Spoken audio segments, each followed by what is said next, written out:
That's not as loud. I like that. That's. Hello, everybody. How are you? Welcome in. How is everyone else's day going?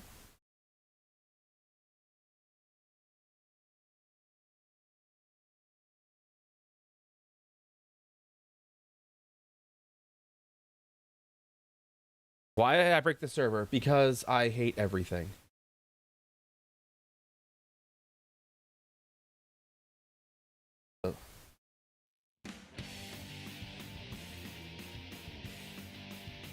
Say something for me? Oh, shoot. Your mic's not coming through.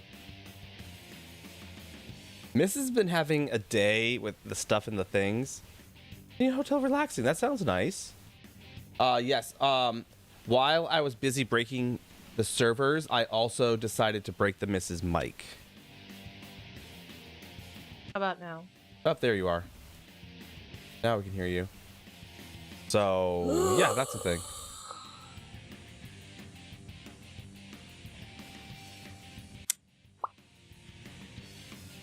Yeah. Long story short, I need a new computer. So there's that. But whatever. It is PTS patch note today. Yes, the EU is working. This is a perfect time to get a damn Xbox if you want to play ESO, okay? Because Xbox is up and PlayStation is up, so NA is temporarily down. They have identified the issue, and they are working on it. I am sure those that have fully took advantage of the exploits, y'all are going to get a lovely letter from Zos if you are still with us after this. But anyway. I mean, you can guarantee they're going to lose all their stuff. Oh, yes, they will take back everything that people did, but drop rates broke the server. Yeah, drop rates are definitely not friendly this event at all. And I am tired of running content. Right.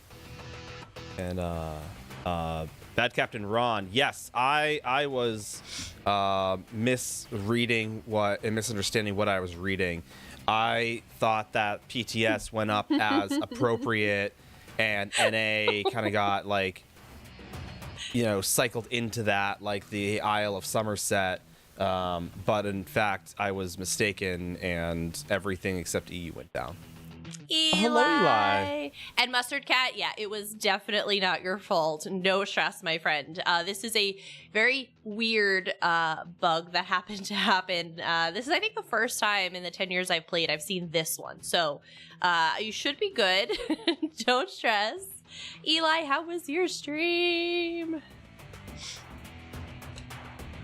Welcome in, Raiders. Hoping not to lose tickets for the day. Honestly, all thumbs, if there's an issue like that, if it really takes an extended period of time, they usually make good on it. So I wouldn't stress too much. They're really good about acknowledging when things really cause a huge disruption. So that was really perfect today for tutorial. It started to load out the server and die. Oh. Right.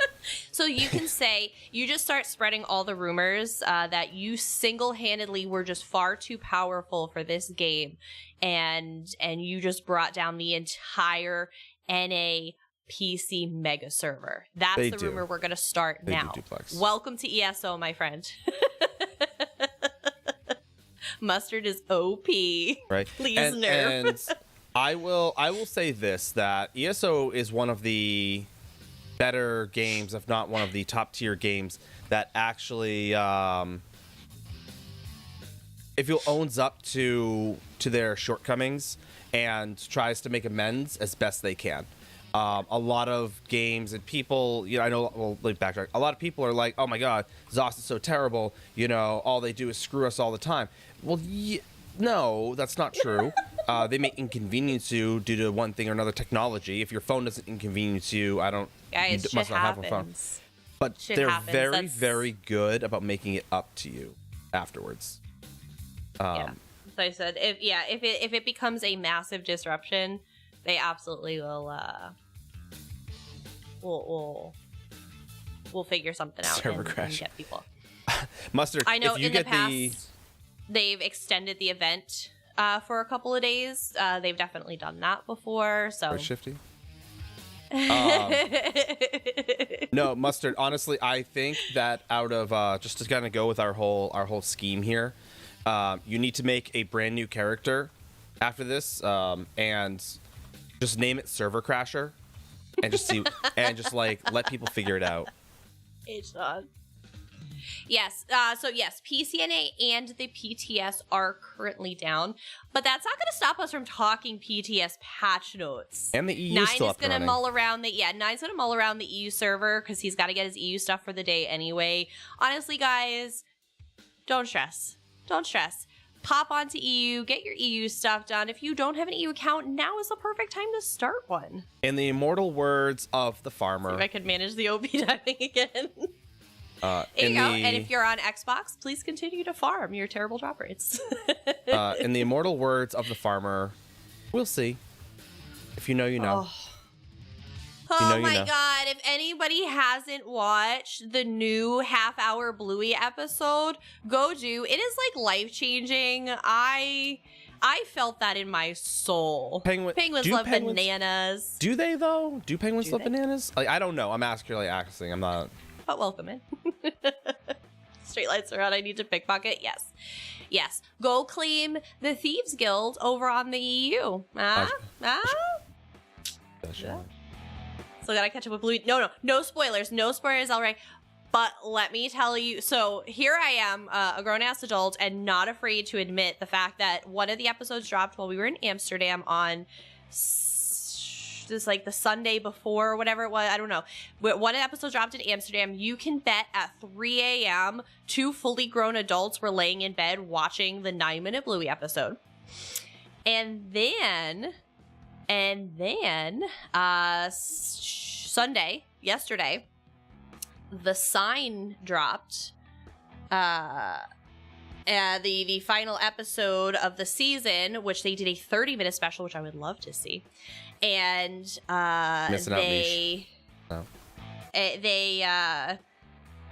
some big things happened. Some big things happened. And again, they hit me in the gut. It was a gut punch because I'm a parent. And if you are a parent to a child, you are most certainly gonna fall over and die with those feelings. Additionally, I would like to point out that she told me at like 8:30 last night, oh, that's right, the episode of Bluey's out. I'm like, okay, cool. She's like, Goth had a spoiler, and I opened the spoiler. Normally, I'm like, oh, I'll open spoilers because it's just game stuff. Game stuff doesn't bother me. I opened a Bluey spoiler, and I just was really upset. And then, so yes, the 30-year-old Mrs. watched Bluey last night after her child went to bed with my jar of Skittles.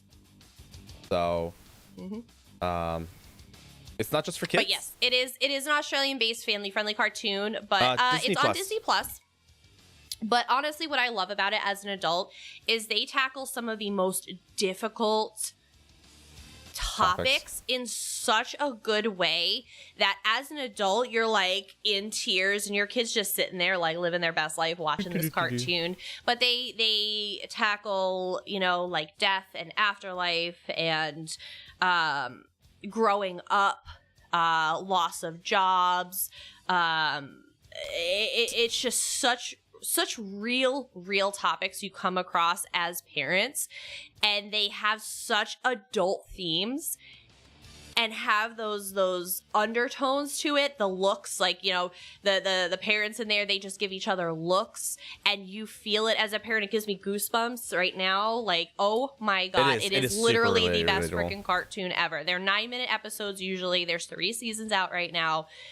Seriously, binge watch them and like look for, they talk about like miscarriage and difficulties conceiving, like it and they do them in such a great way. Oh my God, I love it. Yep. And like I said, like Vanessa said, is that it is definitely not like, it has very like adult undertones to it, but your kid's not going to really get on. Like Vanessa said, is that as parents, it actually gives you a decent segue or concept or idea on having those conversations when the time comes. Is while one mentality is like straight up tell them what it is again at certain times, your kid's not going to understand certain aspects, right? So this is a decent way of explaining certain things. I'm like, oh, that's actually not half bad. And, no, I'm just sitting up straight. I'm just sitting up straight, Ogre. Usually I'm like sitting down like this, but I'm actually like sitting up straight today. But no. Maybe you could loan me your Yellow Pages, since I'm sure you're the only one old enough to still have one. You old people like to keep that, legacy crap, right? All right. Well, let's talk PTS attached notes. Funny you should say that. Yep. I'm not gonna lie. Right? Rhode Island just sent us one. It was the fastest something has ever hit my recycle bin. But literally, Rhode Island sent us an effing Yellow Pages. I'm like, bruh. That was the biggest waste of resources ever. Good phone books. So, all right. For those who are curious, for those who think that I'm ageist or whatever, I am not ageist. I'm ogreist. I'm literally he just likes to pick on Ogre. Just here to pick on Ogre. I don't really. Yes, do old people keep things from like 10,000 years ago with the mentality of, oh, I'm gonna need this someday, or this worked great in my day? Sure, absolutely they do. But I'm not going to sit there and chastise them for it unless their name is Ogre. Valuna, I am really glad you continued that sentence because I thought you were telling me my child was a waste, and I had to give that a thought for a minute. My parents still have a landline. They refuse to get rid of it. I'm like, get rid of it. Just stop. Just get rid of the goddamn thing. Well, see, Ogre, that's the thing. Is that very similar to a younger brother? Parents always make all the mistakes with the first child, and then every subsequent child just gets better and better. So point in touching anything. What I get is a skill point. So magnesium, when you are in a campaign, every 30 minutes, they tally up the score of the campaign you're in, and if you are in there, you will get a reward. For the score as it progresses. The score is made up from your faction taking keeps and all of that stuff. So you being in there participating in the campaign, you got a reward at the kind of the score tally mark, if you will. And you probably hit a new level of experience and ranked up in PvP. And sometimes you don't realize you do it, but that's where it came from, because at certain ranks you receive skill points. Candlestick phone that worked, but it was so So, every so often, I like on like the TikToks, things like that, you'll get like this, like, oh, the millennial parent versus like the Gen Alpha, Beta, Zeta, Omega child, whatever they're called these days, and they're like, okay, how do you answer a phone? And like my generation is all like this, right? Like, oh, that's how you answer a phone. And these kids are like, I love those. They just hold their hand up. Like, what are you, like, smacking yourself in the face? Stop hitting yourself. Stop hitting yourself. Stop hitting yourself. Yeah. And so, like, little things like that. And so my favorite is when they do things like a rotary phone. Now, I never had to use a rotary phone because we advanced in technology beyond that era. But I still know how to use a rotary phone. And these kids are like, all right. And they're, like, trying to, like, press things. I'm like, no. They're like, where's the LED screen? Like... How do you remember? How do you find someone's number in here? You from your brain, kid. You find it from your brain. That's how you pull it. I know phones back in the day were so much better for weaponry because they had like a little handle on the backside, so you could carry the chassis around. So, and like I said, that nice little hook, you could bash someone with that thing. Yeah, exactly. Nice bludgeoning weapon. Just go pow. Now we have yellow. I'm not going to use my pages phone and to white bash pages. Someone's. I'm not going to use my phone to bash someone's face. Why? Because I'm going to break my screen. I don't want that. You know how miserable that is? I don't know. If it's my life or theirs, I'll bust the phone up. It's not going to do so much, but I'll bust my phone up. I mean, these things are getting bigger and heavier, so I mean, like, you just hit him with a point, like, a little better, but... Yeah, no, that's what I said. We had, the yellow pages and the white pages. Yellow pages were all your businesses and, services, all that stuff. And then your white pages were people. And I remember back in my day when I would get my class results. Like, you know, like I'd get my teachers for the year. And if my friends didn't write their name in the yearbook, I had to find their parents' names in the white pages. Now, I screwed everybody up because the house was technically my grandmother's and the phone line was in my grandmother's name. So they had to know my grandmother's name and look up that to find my house, which again, nobody was ever able to do. So I was always in charge of calling all the other people. I will say that something. Oh, right, because Sean, I text Sean often enough, and he never gets back to me. And then he tries to call me, and I'm like in the middle of something. I literally have this conversation. This is the same conversation I had with my parents time and time and time again. Because I used to work in an ambulance, which means that I could literally be in the middle of a call with the patients or be going out to an emergency or whatever. And they'd be trying to call me. Oh, hey, we got to call you about something. No, you literally don't. What you need to do is text me, and I will get to it at my earliest convenience. Thank you very much.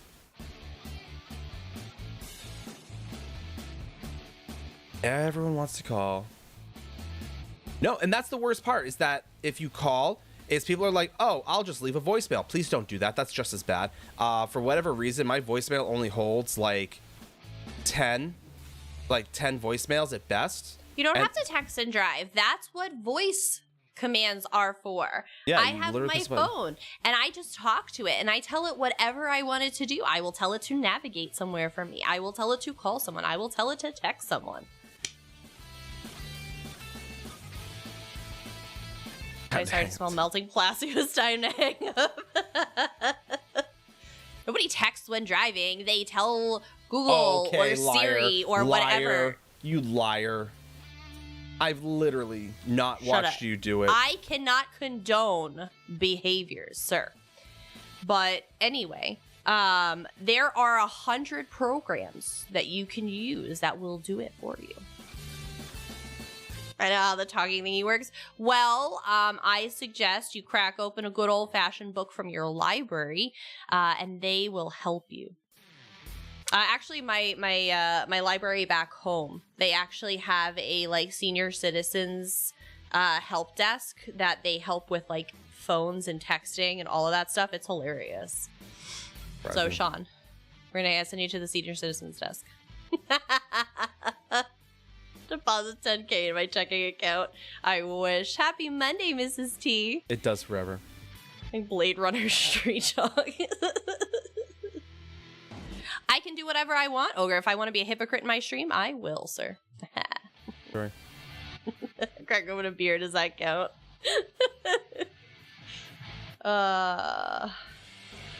Apple U? No, don't go there. They're a cult. But anyway, like I said, if 9 wants to flip over so y'all can see a little ESO gameplay for those of you that are missing NA at the moment. And we'll start talking patch notes. Yeah, we'll start talking patch notes because there are 42 pages of patch notes. 42 pages! And we'll skim through the stuff that is less than... Yeah, like I said, I don't read out a lot of these because, again, some of them are like fixes, like, oh, you know, we fixed this random quest marker. Like, cool, but you guys don't really care. I like pages. So what I notice about these patch notes is obviously it covers off the Gold Road chapter, which again, I'm no spoilers here, just going to kind of give you the structure of Gold Road. For those of you that do want to follow along line by line, boom, done. Check that out. On this page, we post every week the patch notes for you guys, so all the links are in one place. But again, we have the update 42 Gold Road patch notes that are currently available, which is really exciting. So we have the Gold Road chapter updates. We have a ton of base game updates. What I am digging about the base game updates is they are some pretty awesome quality of life updates. For my PC friends, it is going to take away the dependency on some add-ons. For my console friends, it is going to give you guys some quality of life that you haven't had access to, which is really awesome. Yes, free DLC and mount. You guys can check that out as well. That is absolutely a thing.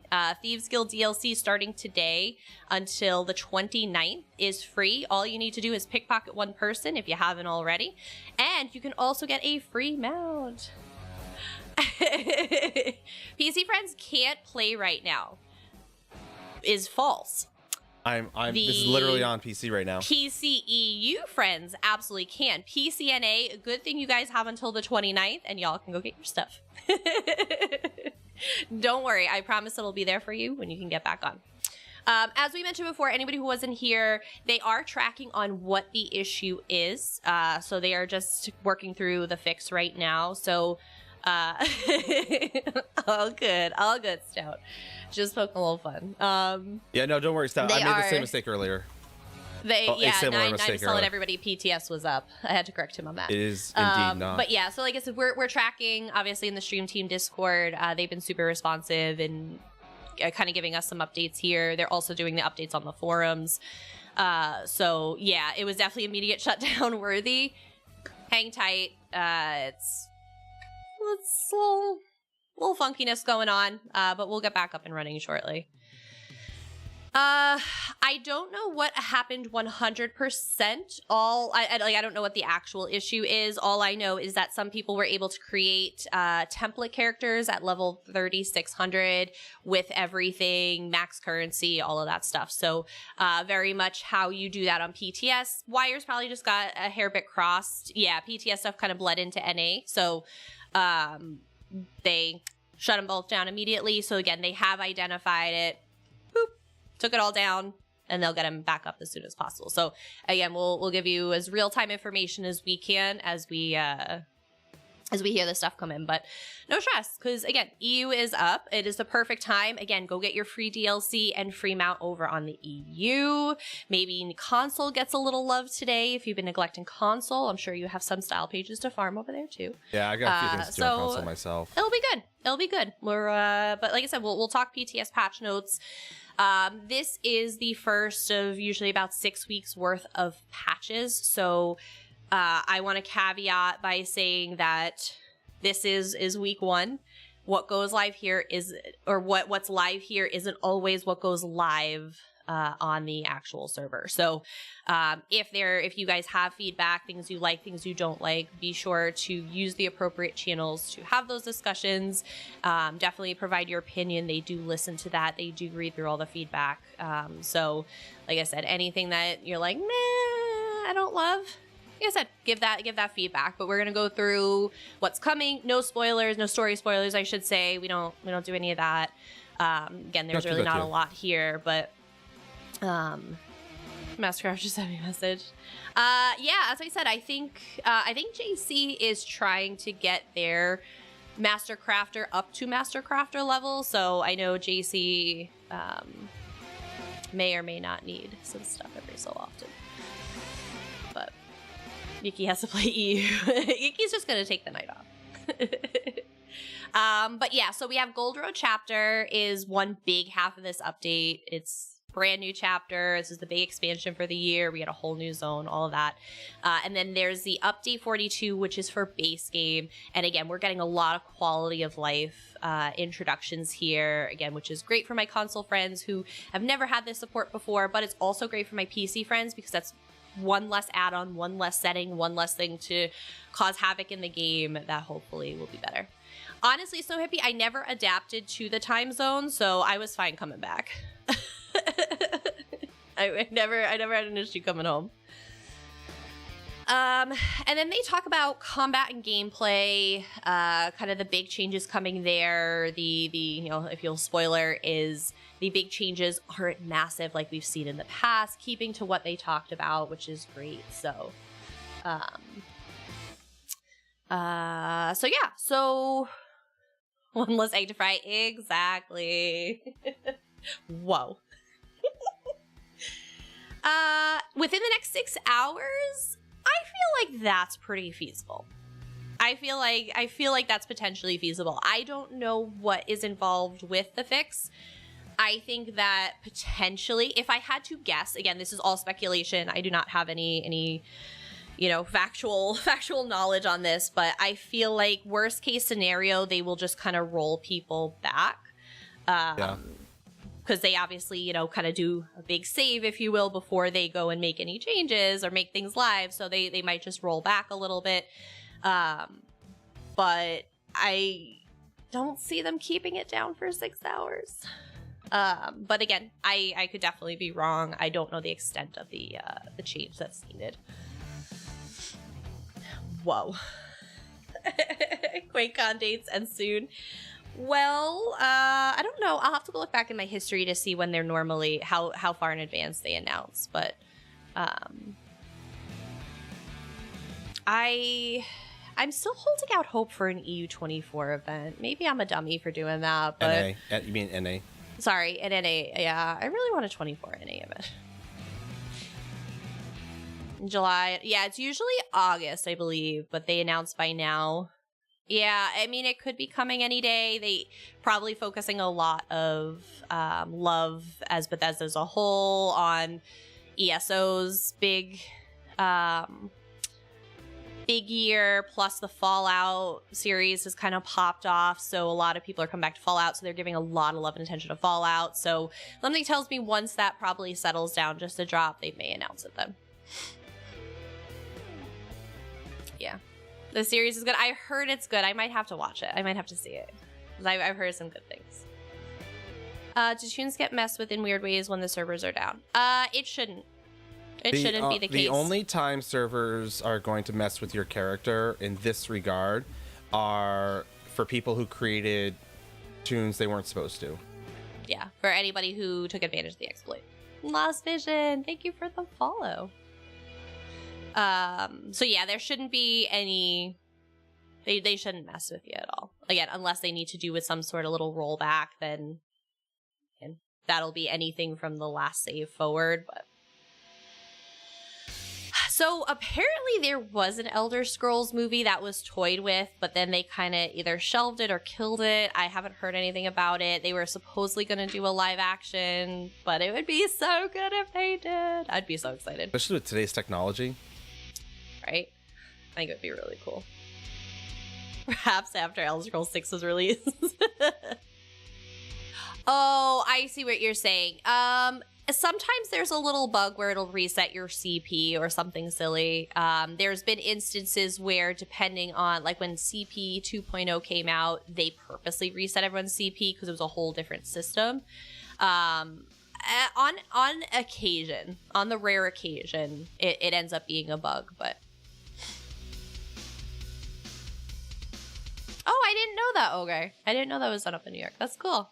That's super cool. All right, so let's talk Gold Road chapter first. Again, there's no major story spoilers here at all. So first big thing here is you're getting a new zone. You guys probably know that by now. We're getting Westweald, which if you guys were into Oblivion at all, it'll be very familiar to you guys.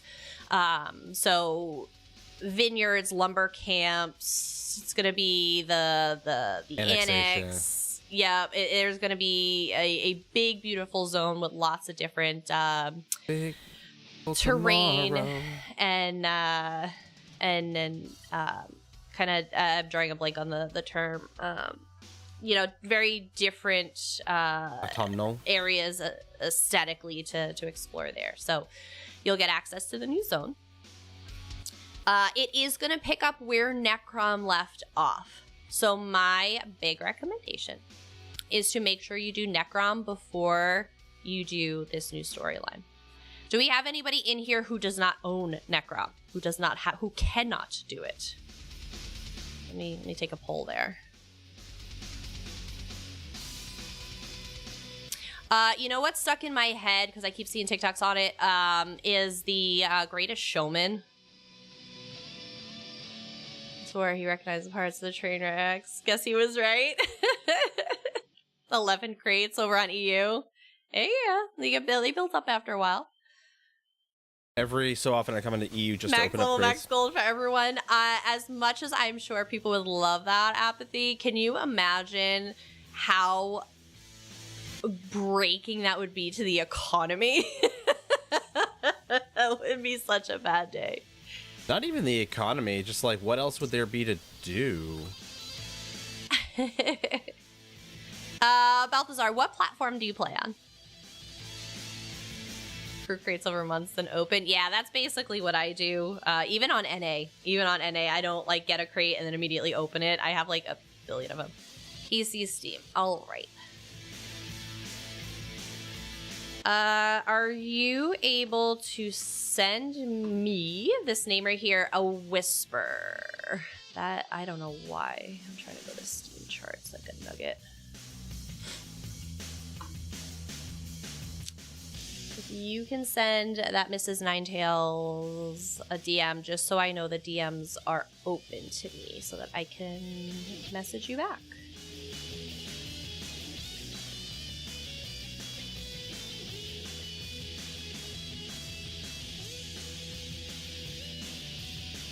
Hi, Nord. How you doing? A long time no see. Again. How's it going, right? How you doing? Well, right? Very long time. It's been at least like 10 days. I was gonna say a couple hours. Oh, were you there earlier? I saw Nord earlier. I know. I hate that I can't watch as much during the day. It drives me bananas. Matthias. Dirty 30. Oh, we appreciate you, Matthias. Okay, Balthazar, no worries. I just wanted to give you a Necrom code, but unfortunately I can't TM you. I'm sorry.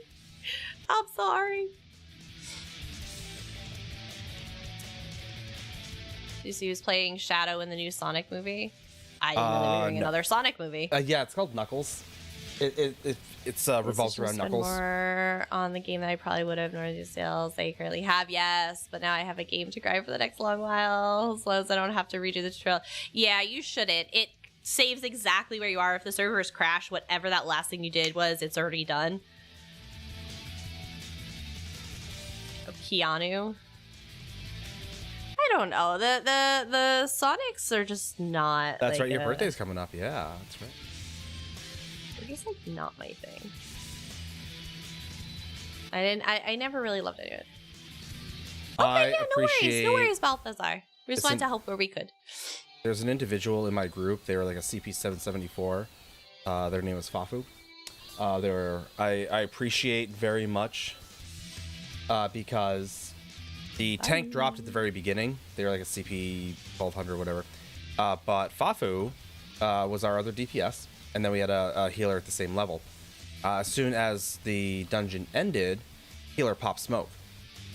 Shoot. But I still had a quest to turn in. And Fafu waited until I turned the quest in. Oh, I appreciate that. Shout out to Fafu. Right? I greatly appreciate that. Like, they didn't leave the dungeon or anything. They just sat there and just waited for me to turn it in. Shout out to the real players that know what's up. That was one of the nicest things that's happened. Mrs. T is turning 293.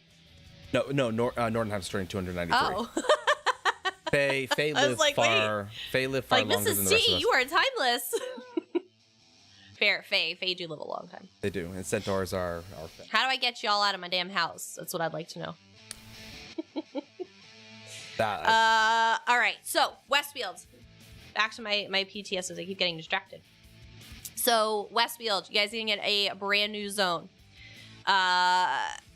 You're gonna pick up where Necrom left off. So you're gonna get a full zone story, but it will have a direct connection. You will be a little lost if you don't do Necrom first. They don't usually make them like that, but this one they definitely hinged on the previous chapter. So I 10 out of 10 recommend it. So you're not totally like, what's going on? So in this zone story and the chapter, you're going to get your 9 full-length objectives. So again, your 9 main quests of the zone. 6 delves, 2 public dungeons, pretty standard. New world events, the Miramore incursions. So actually, we can talk about it. We're off NDA now. So we actually had the ability to do a preview server for, gosh, what was it, a week? And got to experience some of this. So we'll talk some of this here and talk about our take on some of this stuff. Bottom line is we are digging it. We absolutely love it. So there's going to be your new world events, 6 world bosses, the Lucent Citadel, which is a new trial, 3 new crafting sets that are going to be craftable. Plus, you're going to have some other stuff, additional side quests, activities. There is this year also a capper quest. They did it with, I think, Greymore? They did it, I think, with Greymore, if I'm not mistaken, when they had a what they call a capper quest. So if you have completed both Necrom and Westweald, there will be a special quest that will become available to you. Again, to really incentivize you getting that full story. Hi, JC. Yes, Xbox NA Help Night is in... Yeah, about half hour, 25 minutes. So if there's anything you guys need on Xbox, if you guys need, you want to do some pledges, if you want to do some gear farms, if you need gear from dungeons, if you just want box buddies, if you want people to run with for boxes, please let them know. They are going to be running that over. They do that every Monday for the Xbox Guild, so you do not have to be part of the guilds to join either. So please reach out if you guys need anything over on Xbox NA tonight. So that's what we're getting out of the zone. Pretty typical, pretty standard, fully packed zone that we're used to. Again, plus that capper quest, which is a little extra bonus for us this time. So Miramore incursions, again, not giving you any story or any backs tonight. Boxapalooza, that is absolutely fair. So yeah, if you want box farming buddies, that sounds like what's going on tonight. The incursions are slightly different. Everyone gets gold codes for free right now. You get Hughes Bane. You get Hughes Bane. As long as you pickpocket one person. Hey, Biggs. So the incursions are a little different than that they've done in the past, where you... what do you have to do tomorrow, Nord? What do you have to do tomorrow? No, Ogre, you'll have to claim it on both separately. This isn't like ESO Plus where it captures both servers for you. You would have to claim it on both separately. Anytime you have to like claim something, it's usually individually. You have to get it twice, which again isn't too bad. So the incursions were really, really cool. So they are tying to Athelia, our new Daedric Prince. But what's a little different about these is you have to kind of go around where this you'll see this focal point, if you will, but you have to go do things in a couple of spots outside of it in order to activate the thing in the middle. Whereas a dolmen or a geyser, you just showed up to the center, right? And you just start beating the crap out of stuff. So you actually have to go to a couple places, just outside around the outskirts of this incursion to trigger the middle. And I will say Nine, myself, and Yiki were doing them, and they got a little froggy. They definitely got a little froggy. It took 3 of us. It took three of us to take one down. Yeah. The audiobook doesn't have it all. Leg covering I wear for cosplay. What do you mean kind of leg covering? Talking about like underneath? Like pants? Or? Yeah. You talking about... Hi, Halen. Actually, so... Yeah, Lucid. Yeah, they did. So, pants, shorts, kilt, skirt. All right. So, for pants, for like when I'm doing like LARP and things like that, I actually lucked out because it was, I think, like Target. They had a pair of like, they're almost like Dockers, but they're like golf dockers or something like that. So they have like a tie band at the top, but they also have like an elastic band by the the bottom of the leg, but they look like khakis or dockers or something like that. And what I love about them is, again, because of the tie band at the top. Oh, he's cosplaying this version of Nine sitting right in front of us. Oh, yeah, no, he's wearing jeans. Jeans. Every day, all day. I'm wearing Hero, khakis. Everyone is currently on EU because NA is down. There was a little snafu on NA, so people still want to play, so they're popping over to the EU. Now's the time for all the EU friends that are usually on an unconventional hour and nobody's ever on. You have plenty of friends to play with now. So Miramore incursions. There's going to be special rewards and achievements, just as we're used to, but it's going to be really, really cool. Overall, that it definitely, it's kind of like Hero Storms. Hero Storms, you kind of need a couple of people to do it. They get really spicy if it's, you're trying to solo. Actually, that's actually a valid point. That's actually a really great description. Think of Hero Storm, you know how you have the 3 pillars, but spread them out. Think those 3 pillars, think Hero Storm, but spread out significantly more.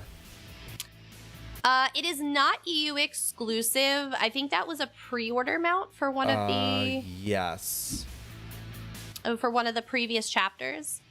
So one good thing is you'll never find any sort of mega server exclusives. Everybody will be able to get everything across all platforms and regions, which is great. Yeah, no, the mount was for pre-ordering Deadlands. The Deadlands, yep. But I think you can actually still get it. Hero Stars actually, so the Miramore incursions, based on when we had tested them, they're definitely a little spicier and again closer to the level of Hero Storm. So definitely again going to be really great group content to do. So scribing is the next thing they have here. Obviously we got to test out the scribing, which was really, really cool.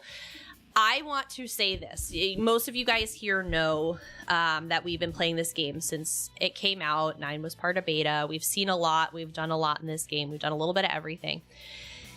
All I will say is the scribing quest line is by far the best quest line I have ever seen in this game.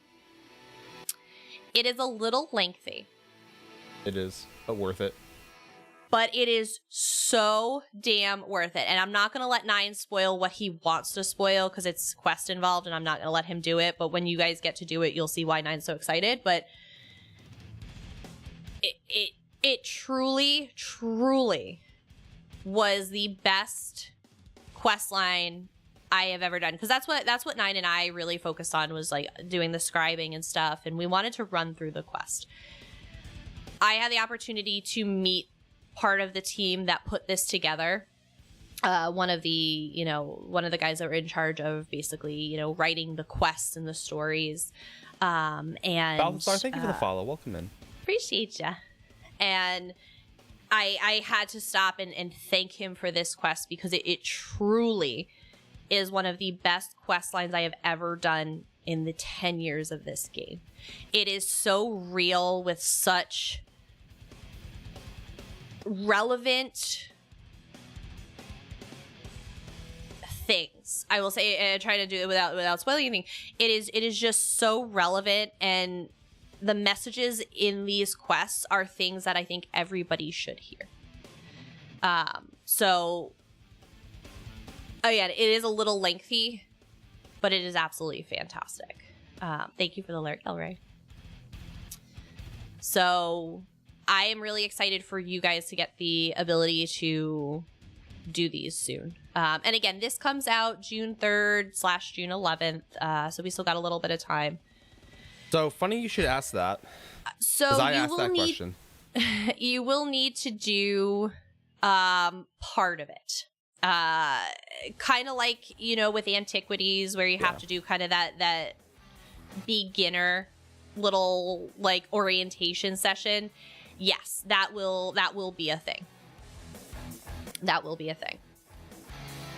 So obviously we can't show you any. Do you need to do the prologue? No. I will say there are a few prologues I haven't done from like older chapters, but I've done the chapters. So yes, you do not have to do prologue. But yeah, so scribing is focused around combat. And basically the idea of this, no, prologue will stay permanently. It will stay permanently. It's focused around combat, but it allows you to customize abilities for your playstyle. I'm sorry, it's out for us. Consoles on my birthday. Oh, perfect birthday present, Bakes. Getting antiquity skill trees takes 20 seconds, like 26 per team after the first. It is a little lengthier. Trying to think what I can compare it to. Maybe a little closer to Tales of Tribute, I would say. I feel like that's a little bit more of a, it's somewhere in between that. But yeah, we'll talk about what carries over in a minute once I kind of give you guys the structure. I just want the ads to end so you guys don't have to miss anything. And I have He doesn't want you to go back and watch the VOD. No, you can go back and watch the VOD. I just... I appreciate Dath wanting to roll all of the cooking streams themes into one. Something tells me you're not into dog treats, though. I didn't put that one up because nobody liked it the first time. Oh? Because our choices for our May cooking stream theme this month is my birthday. Yup. May the 4th, do a Star Wars theme. Cinco de Mayo, or Mother's Day brunch. A lot of mimosas. Oh, were you not here when I responded to it? Oh, I see what you're saying. I love it, Bakes. I love it. Do it. Take them off the top. Yup. Honestly, you know where you get them? Get to the mod community, because legally they cannot promote, support, or like approve of modding, and the mod community is massive. That's how you get in. But yeah, so Dath says, or the brunch, but do something she loves to cook and eat, or also the Mrs. favorite Star Wars food. Roll it all into one. I think the Mrs. As favorite Star Wars. Senor Vader. All right. So everybody should be back from ads. So scribing. So where was I? It's customizable skills, right? So there are, think of it as a, if anybody, we'll talk lightsabers. Has anybody seen like the lightsaber workshop at Disney where you can build your own lightsaber? Or, like Build-A-Bear, where basically you start with your base. It's all about that base, no we start travel. with the bear, and then you go on and you put, a sound on it, and then you put a t-shirt on it, and, you basically are building these skills in a very similar way. So why is this freaking out on me? Oh, my computer's gonna, die. So your first portion of this is going to be a grimoire. Grimoires are going to be the base behavior of the skill. So they use the example here of Wield Soul's Grimoire. So it launches a concentrated blast of soul magic at a single target. Then you get a focus script. A focus script is adding a main function of the skill. So they determine the skill's name, the resource type, and resource cost. So if you are a mag-based player, you're going to want to add a mag-based, right? Or if you are a stand-based player, you want to add a stand-based. So for this one, the Wield Soul Grimoire, that's your skill. If you set the magical focus script, you can make it a concentrated blast of soul magic to deal 6,000 mag damage to the enemy. And set the cost of the ability to 2,500 mag. Paying all the attention. So that's what your focus script is going to do. It's going to tune it up a little more. And we'll have videos on this, guys, don't stress, with actual visuals. Obviously, we can't give you that right now. Then you're going to have your signature script. This is going to add a unique effect to the skill. So, for example, you can select a damage over time. So now your Wheeled Soul is going to deal your 6,000 mag damage. And you're going to put a dot on it, right? You say you want a dot. So now it'll deal 9,000 magic damage over 20 seconds. So now you can talk about how that damage is dealt. Then you're going to put in a fixed script on it. So basically, again, you're going to have your skill and 3 components to it for 4 pieces. Your fixed script is going to be the final benefit. So you could add a major or minor buff. So if you're like, hey, normally when I'm running solo content, usually, or when I'm running group content, my tank usually applies maim. I don't have anything that really applies maim. So I want a bomb-ass damage skill because I'm a DPS, but I want to be able to maim them like my tank would normally do, but I'm playing alone. So then you can add an affix script to now allow you to maim as well. So you'll deal 9,000 magic damage over time and maim them. So there is a certain way you can and cannot put these together. There are some things that, again, they don't coincide. The UI walks you through all of that. Nope, it is going to be allowed in PvP.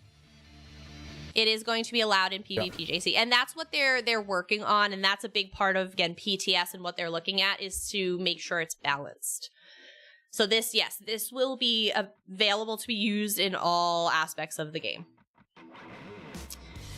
So then what you're going to do is use something called a luminous ink, which is basically going to, if you will think of it as the ink to write the spell and create it. So the luminous inks are going to be something you can farm from different areas of the game. After completing certain parts of the quest, it allows you to unlock additional avenues for sourcing these inks. But basically the inks are going to create this skill. Your new scribe skill, you can put it on your ability bar right from the skills menu. You'll be able to see there'll be a little icon next to each skill that says, oh, this is one of your, custom skills, if you will. And boop, you throw it right in your bar, and now that skill is a skill for you. And it is, you use it as you would any others. Alibi. One great... Oh. Go ahead. Alibi. 1. Rich says there's over 4,000 combos. 2. Is you can only have one scribe skill per... Hang on, Mrs. T. per set. I'll get to that. So, like your bow, you can't have 5 different scribed bow skills. You can have one scribed bow skill, and then you can change it up all willy-nilly like. Yeah, so that was what I was going to talk to next. So the skill, once you create it, you can edit the skill. And what that will cost you to edit are these inks. And the inks, the number of inks it will take to alter a skill depends on how many components of that skill you change. So if you only change, maybe the affix, you're like, I don't want maim anymore. I want, major breach. You can go in, change that now to breach, re-ink the skill, and it'll cost you just 1. Very fetch. So while these particular ones aren't customizable visually yet, Mrs. T, there are going to be a ton of skills that are, which are pretty cool. All right, we got to send Nordenheim to the void. We love you. We appreciate you. It is time for you to get some sleep, my friend. We love you. Have a fantastic evening, and we will see you on the other side. I know. Hi, Nord. I like how it immediately pops up with a ban request. I mean, the amount that we have to time him out is like, why don't you just ban them already? No. No. Never. So yeah, the JC, we offer a complimentary timeout service for anyone who needs to go to bed but refuses to leave stream. You will still be here, you'll still be lurking, but we will force you out of stream as a complimentary service. By their request. No, we don't delete it. It automatically does, Lanaka. When you time someone out, it deletes all their stuff. Oh, I wish it didn't. I feel like it's a little unnecessary. I feel like there should be like 2 different settings. Like, hey, just time somebody out and like time somebody out and delete all their stuff because they got a fresh mouth and those shouldn't be in there. But, but yeah. So that's kind of the idea of scribing. Now, again, the more quests you do as part of scribing, you, again, unlock abilities to be able to source the ink. So, for example, if you do one of the parts of the quest, that they will drop from defeated enemies. And then if you do another part of the quest, they drop from harvesting crafting materials. So, they throw it out the window. That's yeah, pretty much. So that is, that's kind of the overall vibe of scribing, right?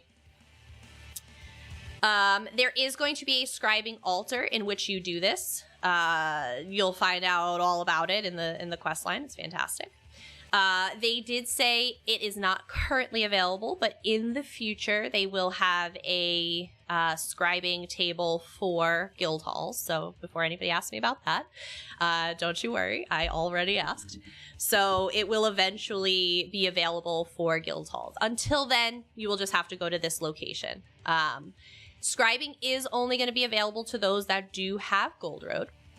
So, again, very much like Antiquities being linked to Greymoor, this is going to be very much the same way. Tales of Tribute being linked to High Isle, scribing will be exclusive to those that have Gold Road.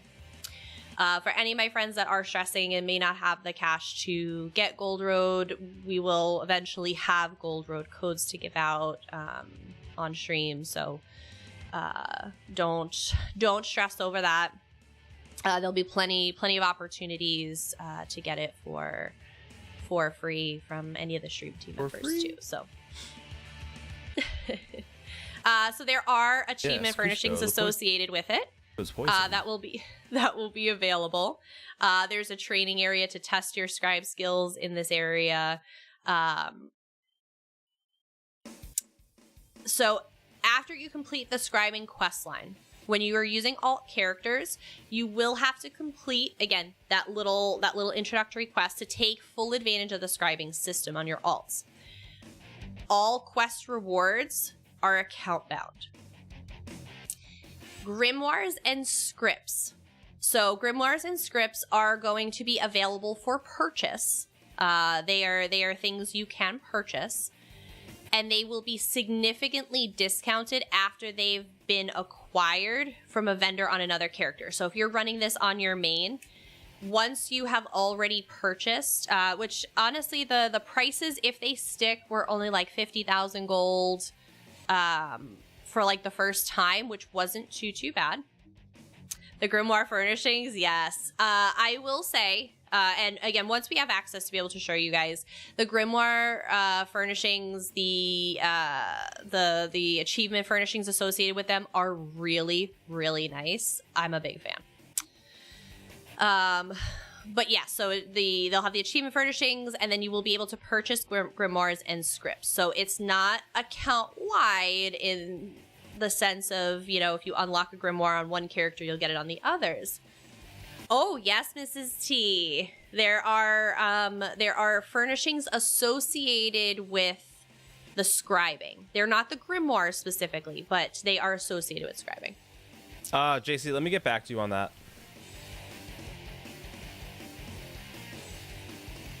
If you mess up a new grimoire, the price is pretty steep to change it. That's kind of... So you have to say, so what basically you're going to do is to purchase a new grimoire. If you want to be able to use Vault for the bow, right? That's the grimoire you want to purchase. You will purchase it for the 50,000 golds on your, you know, whatever character. If you want to build that out, now you have this really awesome custom skill. If you want to redo that skill and you're like, I want to change a couple traits, it costs you ink. Not money. It's not gonna, you don't have to buy a whole nother grimoire. You buy grimoires once per character. Once you have it, you have it. They give it as reading a lore book, you've unlocked it. You know what that is, right? But your other characters need to read the lore book to increase their Mage's Guild. Correct. So I don't know the prices. I'm just going to throw a number out there. But once you get that grimoire on your main character and you spent the 50,000 gold, it's only going to cost you maybe like 10K on any of your other characters, right? But again, if you kind of mess it up, it's just going to cost you the little inks. No, yeah, no stress, magnesium. No stress there. You're good. You're good. Like I said, these are all really great questions because, again, people may be thinking the same thing or I may not be saying something clearly enough. So please, like I said, ask all the questions. But yes, there are achievement furnishings from this, which are some of my favorite. I love them. Mage's Guild level. Nothing. I was just using that as an example. It is separate from Mage's Guild level.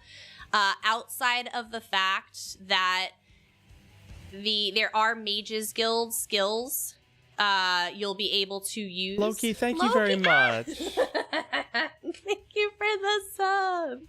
We appreciate you. Yeah, there will be...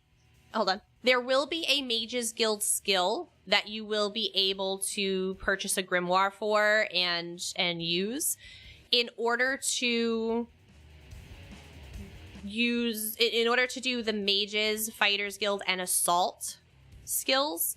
You have to have at least rank 5 in that parent skill line. So you'll have to have Mages Guild at minimum level 5 in order to use those. So grimoire. So we'll talk about grimoires. So there are going to be 11 grimoires. So 11 skills that you can unlock on a per character basis. So again, if you like I only use bow on this character. I don't use a bow on my healer. You don't have to buy the bow one for your healer, right? So there are 11 total that you can purchase. The first chunk is your weapon skill lines. So you have to at least be ranked 25 in that skill line out of the 50 in that weapon in order to use it. So you'll have to be level 25 minimum in bow to use the bow vault skill. Hi, Kimber. So there is going to be vault for bow, shield throw for sword and board. So the vaults, let me go back. Vault, basically you do a backflip. When you go pew pew with your bow and arrow, you do a backflip.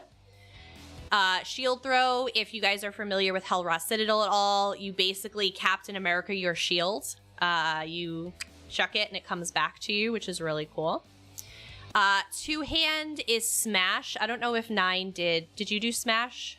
No, but if I understand correctly, it's hysterical. It's like Mad Tinkerer.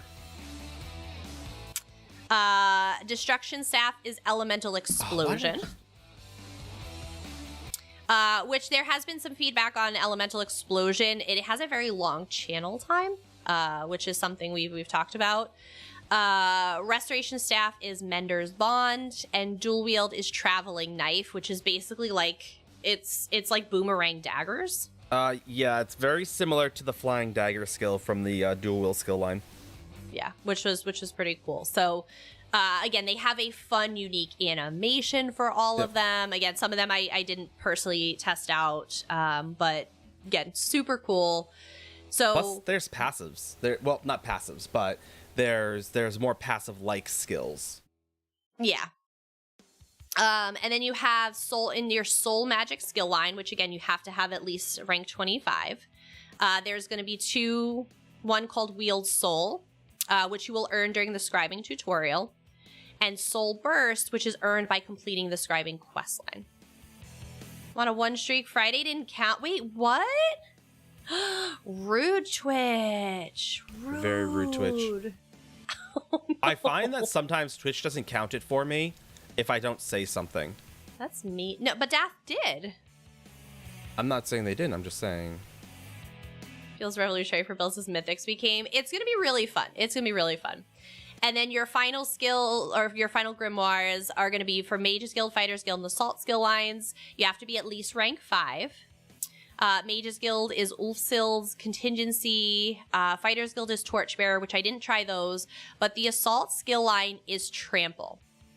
Based on your active mount, You basically trample your opponent with your mount.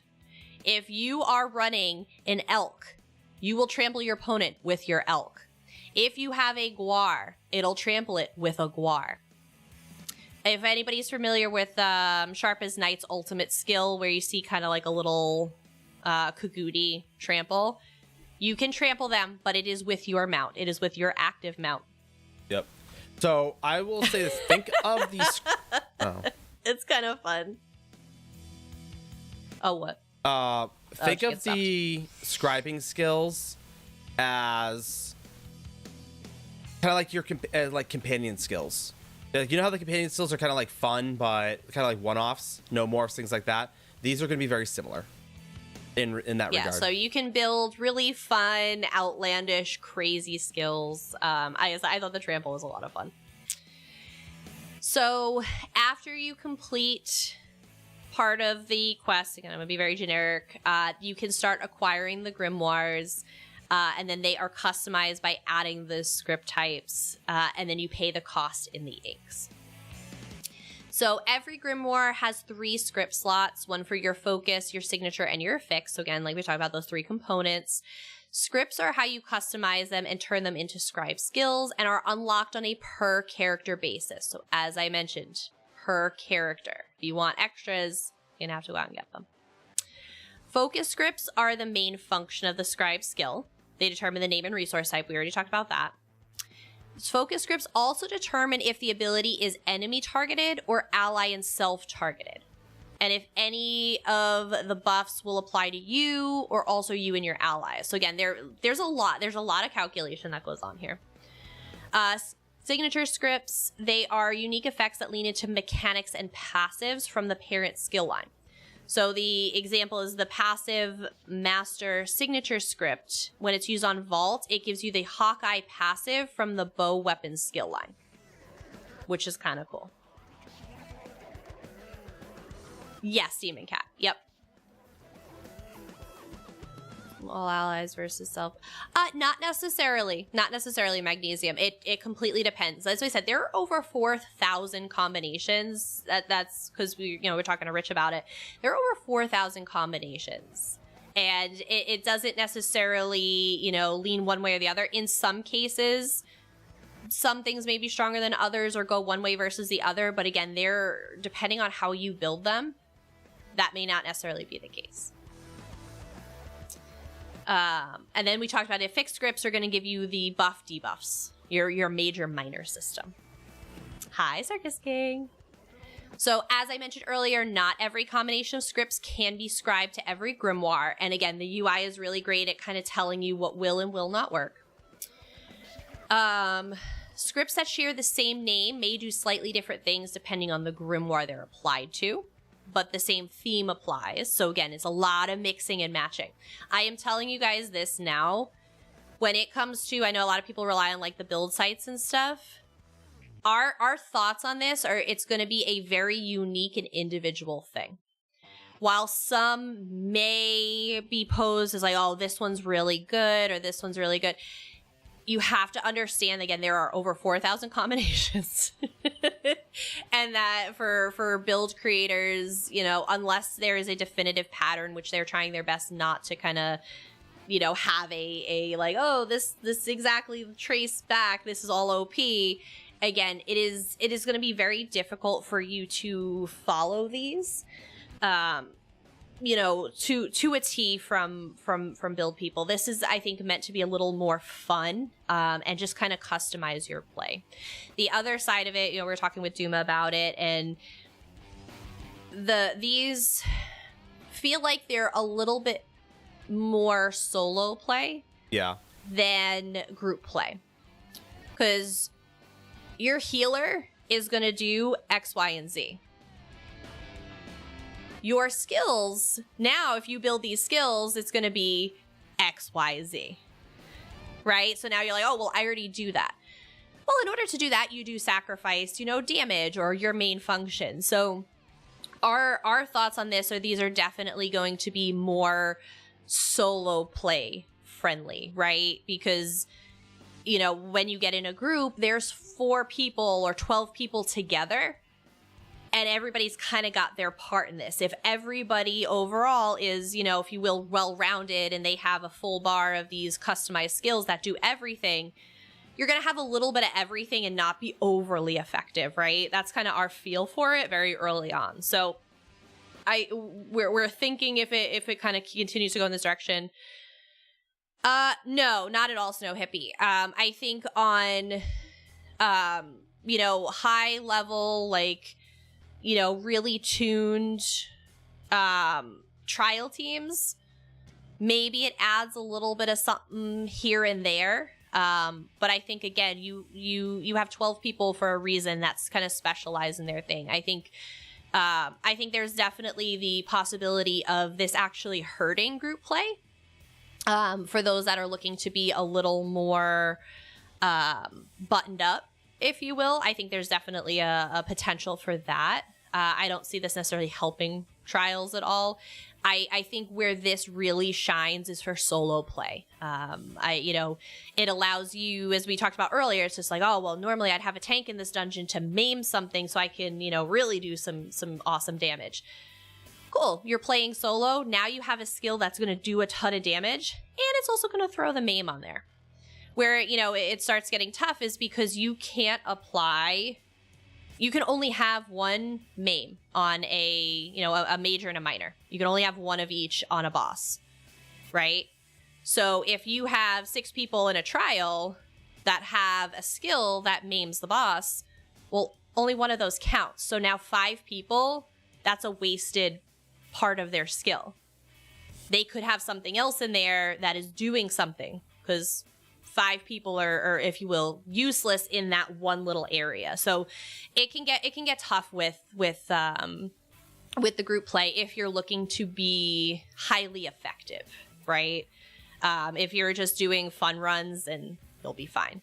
But I think, again, the fact that everybody can get everything now will have a lot of crossover, and you'll have a lot of really unhelpful people if they use a lot of the custom skills and they happen to have what everybody else has.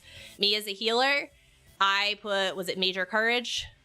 So yes. Somebody else also puts Major Courage. Well, now one of us is completely not helpful in that regard, right? That and Spell Power Cure is no longer useful. Yeah, so it may change up some of the meta gear sets too. I thought it was heroism. Yeah, is a heroism, whatever it is.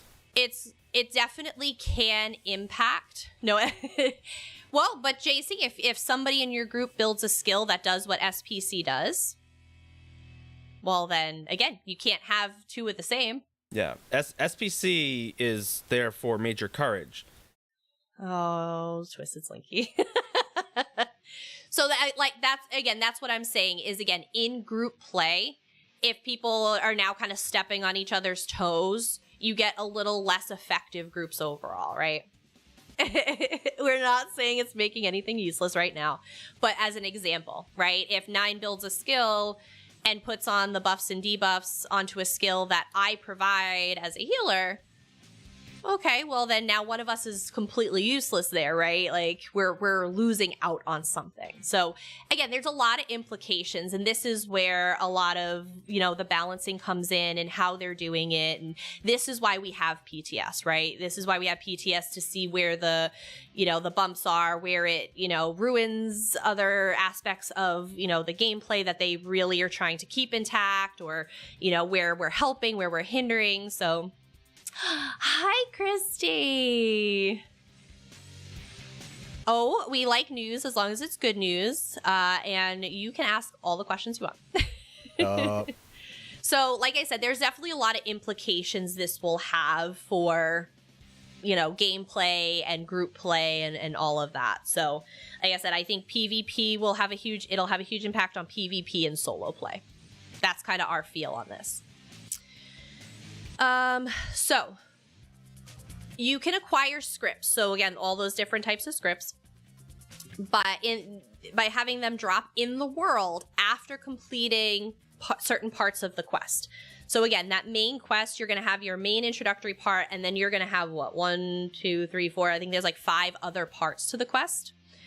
The more parts of that quest you do, the more you can get. So if you do Part A of the quest, you'll be able to unlock your focus scripts. You do B, you're going to finally be able to get your signature scripts. C, you're a fix. And that's how it's going to kind of go. After completing the quest, they unlock account-wide benefits, such as the ability to earn scripts via specific daily coffers, purchase them from the scribing and infinite archive vendors. So again, that part will be account-wide. Once you unlock it on the one, then you can earn all of these. You just have to do that little main portion. And then there's another part that if you complete another part of the quest, you'll be able to find scripts hidden at certain mages guilds across Tamriel, which is really neat as well. In addition to this, I know Kira had also mentioned it. We like good news. There is a special kind of signature script, which is going to be the class mastery script. So this script gives access to special mechanics and passives that are unique to your class. So if you are playing an Arcanist, this script gives you extra special mechanics and passives for the Arcanist. New retail started in the I have to unlearn all my survival stuff I did my last job. Oh, that's awesome! That's so exciting. I'm so happy for you. I know that last job, they were assholes. Always good to get a new job. Oh, that's so exciting. You know what? I feel like that's a good issue to have, is just unlearning all the toxic bad traits. Yeah, I think that is a good trade-off. So the script, the class mastery script is applicable on all grimoires. And to acquire that script, you have to collect 50 class script scraps. Say that 5 times fast. Via in-game activities such as trials, master writs, infinite archive, dungeons, arenas. So it's going to push you to really do all the content there is. They want you to do a little bit of everything. Hey, wizard. So again, I don't know what the drop is like or any of that stuff. If they're easy to get, if they're guaranteed, whatever it may be. Let's just say it'll be easier to get the Ulfor staff from geysers. Kidding. I have no idea what the drops are like. So you'll have the ability to basically unlock a greater potential of your class, which is cool. We've been really good, Wizard. We're actually talking the PTS patch notes for the content coming out in June. Right now we're talking scribing. Well, yes. Well, these are part of the patch notes, sir. This is the first 40 pages of patch notes. I know. And then, as we talked about, the luminous ink. So the ink is scribing's crafting resource. So like you're using, rubidite leather or, whatever, rubido leather. This is going to be your resource. This is your consumable aspect. So the cost to scribe a skill is based on the number of scripts added or changed. Finals are taking my brain. Oh, no. I remember those days. I don't want them back. Yes, the finals of the finals. So when you are scribing a skill for the first time, it will always require 3. If you are changing out a single script, it may only cost 1. So as we talked about before. As long as it's easier than getting the Burning Spell Weave Inferno before collection. Oh, Lord, JC, I remember those days. So again, this will be your consumable.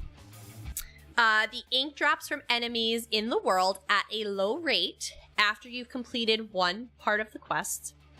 And after completing another part of the quest, you will also be able to gain the inks via harvest nodes. Obviously, drop rates were very different for me versus 9. By the end of doing just the questing, I had 92 inks. I had 9. Nine had 9. Like. So there may have been a little funky thing. Again, this was early preview server. It's not a funky thing. It's my RNG. Good luck, Christy. That's so exciting. I'm so happy for you. You all know very well what it was. 9 years of finals. Hey, Sim. How you doing? Happy Monday Eve. Well, I guess it was Tuesday Eve. I feel like it's Tuesday Eve. Or unless you're saying Monday evening. That's fair, too. Aw, you guys made me ink. I know, that's what I think Lolly was saying. That was like, yeah.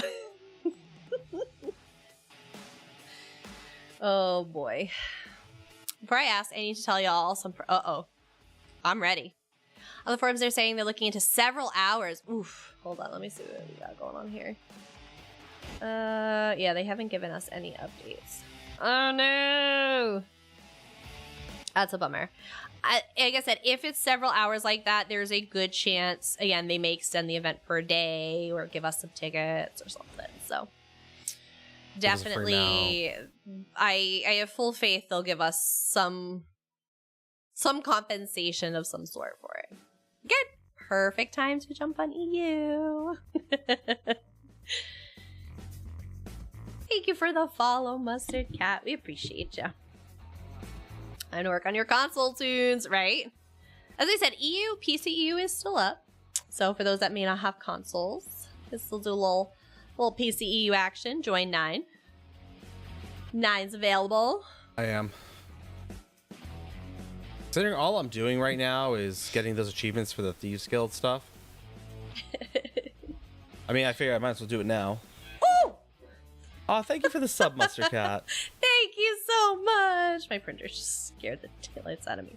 It is so hot in this room right now. For those who don't know, the missus has a printer, and it terrifies her, and she loves it. This printer is terrifying. It is 57 degrees here, and I'm sweating. I know, it's really...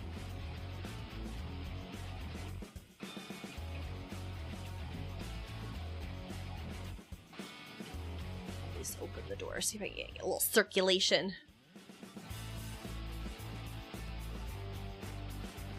Are inks able to be given away lockpicks? Yes. They were tradable, Snow Hippie. And Rich did say that they can be like sold on the guild traders and stuff. Oh, great question. All right, I think ads are done. Oh, no. So that is scribing in a nutshell. Again, we are going to have tutorials. We're going to help walk you guys through this. We'll do videos. We'll have a guide on the website, so don't stress. Oh, 100% magnesium. While people are like desperately like wanting to do stuff and get it, absolutely. Oh, lost my grandma. I got my only from who I lost from entirely 200 days. Now I cry once in a while. That's fair. That's fair. Like I said, I know nine processes grief very differently based on his life experiences and stuff, so totally understandable. All right, so I think we should be back from ads. So let's talk skill styling. We're still under the scribing template for those who are wondering. For the most part, yes. But skill styling, it's kind of a secondary component, if you will, to the scribing. It's technically separate from it. ADHD. Honestly, Christy, everybody is different. Everybody is different. Just because grief doesn't strike you in the way it does some people, it does not make you an asshole. It's how you respond to it, right? If say I'm grieving and, you know, you come at me sideways and say like, oh, this is ridiculous, blah, blah, blah, blah, you know, suck it up, Sally. Oh, like, hacker, okay, thank you so much for 27 months. He's a little hacker. And you know 27 months. You know what 27 is divisible by? Oh, Lord. No. Babies! I was gonna say, yeah, babies. Babies divisible. We got babies! Yeah, it's how you respond to it. What if I stop wasting my points on Arms the Angel? I can have a walk-on. Yes, you can, JC. You can have a walk-on sound. I absolutely can. Assuming 9 fixed them. Mostly. But yeah, so skill styling. Again, it is technically separate from...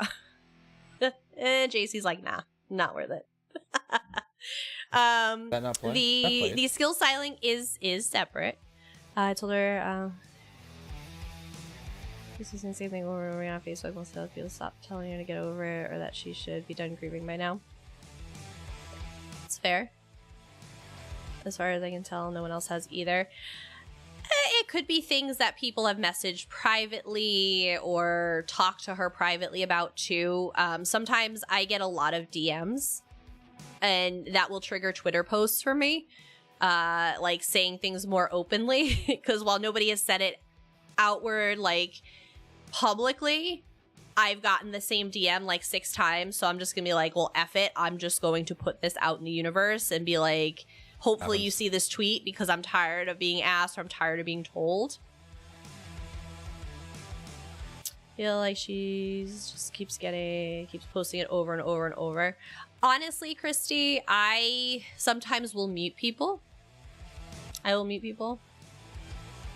And it's fair. It's fair for you to feel like it's getting old and to, you know, kind of secure a little bit of your sanity. And like I said, if social media is a big pain point, you can mute them without unfriending them or anything like that. You can mute people. Honestly, I'm not gonna lie, I do it all the time. When people post a lot of political stuff for me, that crosses my line of sanity. I hate politics. I will temporarily mute people. I will temporarily mute people. It does not mean I have any less respect for them. It does not mean, 30 days on Facebook. Yeah. It does not mean I respect them any less, or I hate them, or I'm not friends with them, or, you know, I totally have Bell blocked. No, I do not have Bell blocked. But like I said, there's definitely people that it's just like, okay, I've had enough of this. I need this gone. It's a lot of people who are constantly like negative on social media and stuff. It's just like, listen, you are entitled to feel the way you are. I'm not going to tell you you're not, but it is encroaching on my sanity. And you just mute them. And every so often, like, I'll check up on their socials and see if there's anything like new going on or whatever at my pace, right? And of course, you see the same stuff you blocked and you're like, yeah, I'm going to keep you that way. Yeah, exactly. Do it for your sanity. It's okay to do that. We were just talking about when people's like social media posts just become a little overbearing on you. It's okay to mute someone, even if you know, you're friends with them or you respect them. It's okay to kind of protect your sanity. Same grammar, yeah. Oh my god, absolutely. Holy crates. Yeah, absolutely, Christy. And that's why I said it's one, like I said, everybody's entitled to kind of grieve or do what they need to help themselves, but you are also entitled to protect yourself. And I think as long as you're not like an absolute asshole about it, in the sense of like yelling at her and telling her this and that and this and that, like, I don't feel that's somebody's place to do that. I'm going, Maggie. We're just gonna silence you. We're just gonna put you on I went to hush for a little bit. I went to my sanity's edge once. And let me tell you, I unfriend them. I rather just not say it. Absolutely, Mrs. T. And it's okay to do that too. Like I said, I will fully say there are several creators that I respect a lot. I absolutely have them muted. I absolutely have them muted. It is okay. And I respect them as creators. They're good people. Hey, Mad Cat. But their posts get on my last nerve. They manage to tap dance all the way to hell with me, and I am just not able to cope with that. But there are a couple people there's one person from the ESO community I have actually blocked. I knew you muted me. Yeah, it doesn't show you've muted them. And that's why I mute before I like unfollow or block. I will take mute as my first course of action. But there is one person in the ESO community that I absolutely have blocked. It didn't even show me on my over the years. Their posts were just toxic and degrading and berating, especially on topics they knew nothing about, and that really stressed me out. So I was like, I'm good. It's definitely George. Where did these keep coming from? Sarah got it. Just kidding. But that's why I said, like, it's okay at a certain point to do that too. Kitty shroom. I was going through my crates Absolutely, on EU. JC. Absolutely. I was going through my crates on EU, and so I opened up. How many do you have? Well, I opened up the Gloom Spore. I had the four different crates open up. So I'm like, oh, cool. You know, I've got like four here, and 2 preview crates. So I'll open up 2 preview crates. I opened up one of them. 33 Ouroboros popped up. I'm like, oh, wow, I didn't know about that. So I opened up the other preview, and like another 10 Scale Caller popped up. I'm like, where are these crates keep coming from? Yep, sounds about right. I know. As I said, I don't do a lot on EU. Mine's probably also up there. I think I might have just cleared them out, but I might not have at the same time. All right. So, about these PTS patch notes. Skill styling. So, skill styling was absolutely fantastic. Let me see. Let me first, like, log off of Teams because... Hello, Brian. How are you? Steam Library. It stares back at me. Oh, no. What are you looking to play? And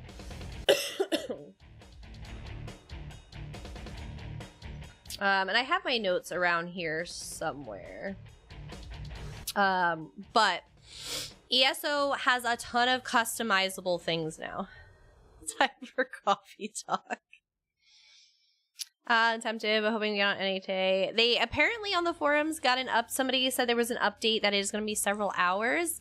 Honestly, it's a great time to go on EU because honestly, there's a DLC you can get for free right now. So never too late.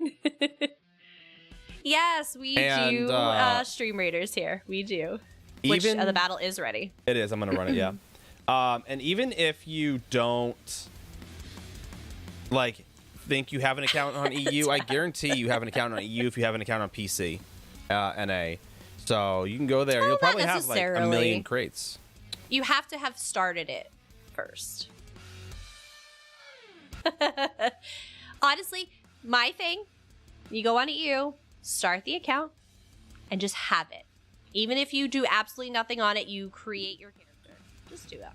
And just let it sit there, because one day you may change your mind. I have less power on EU and not be able to crash this one. Oh, the EU has taken your power.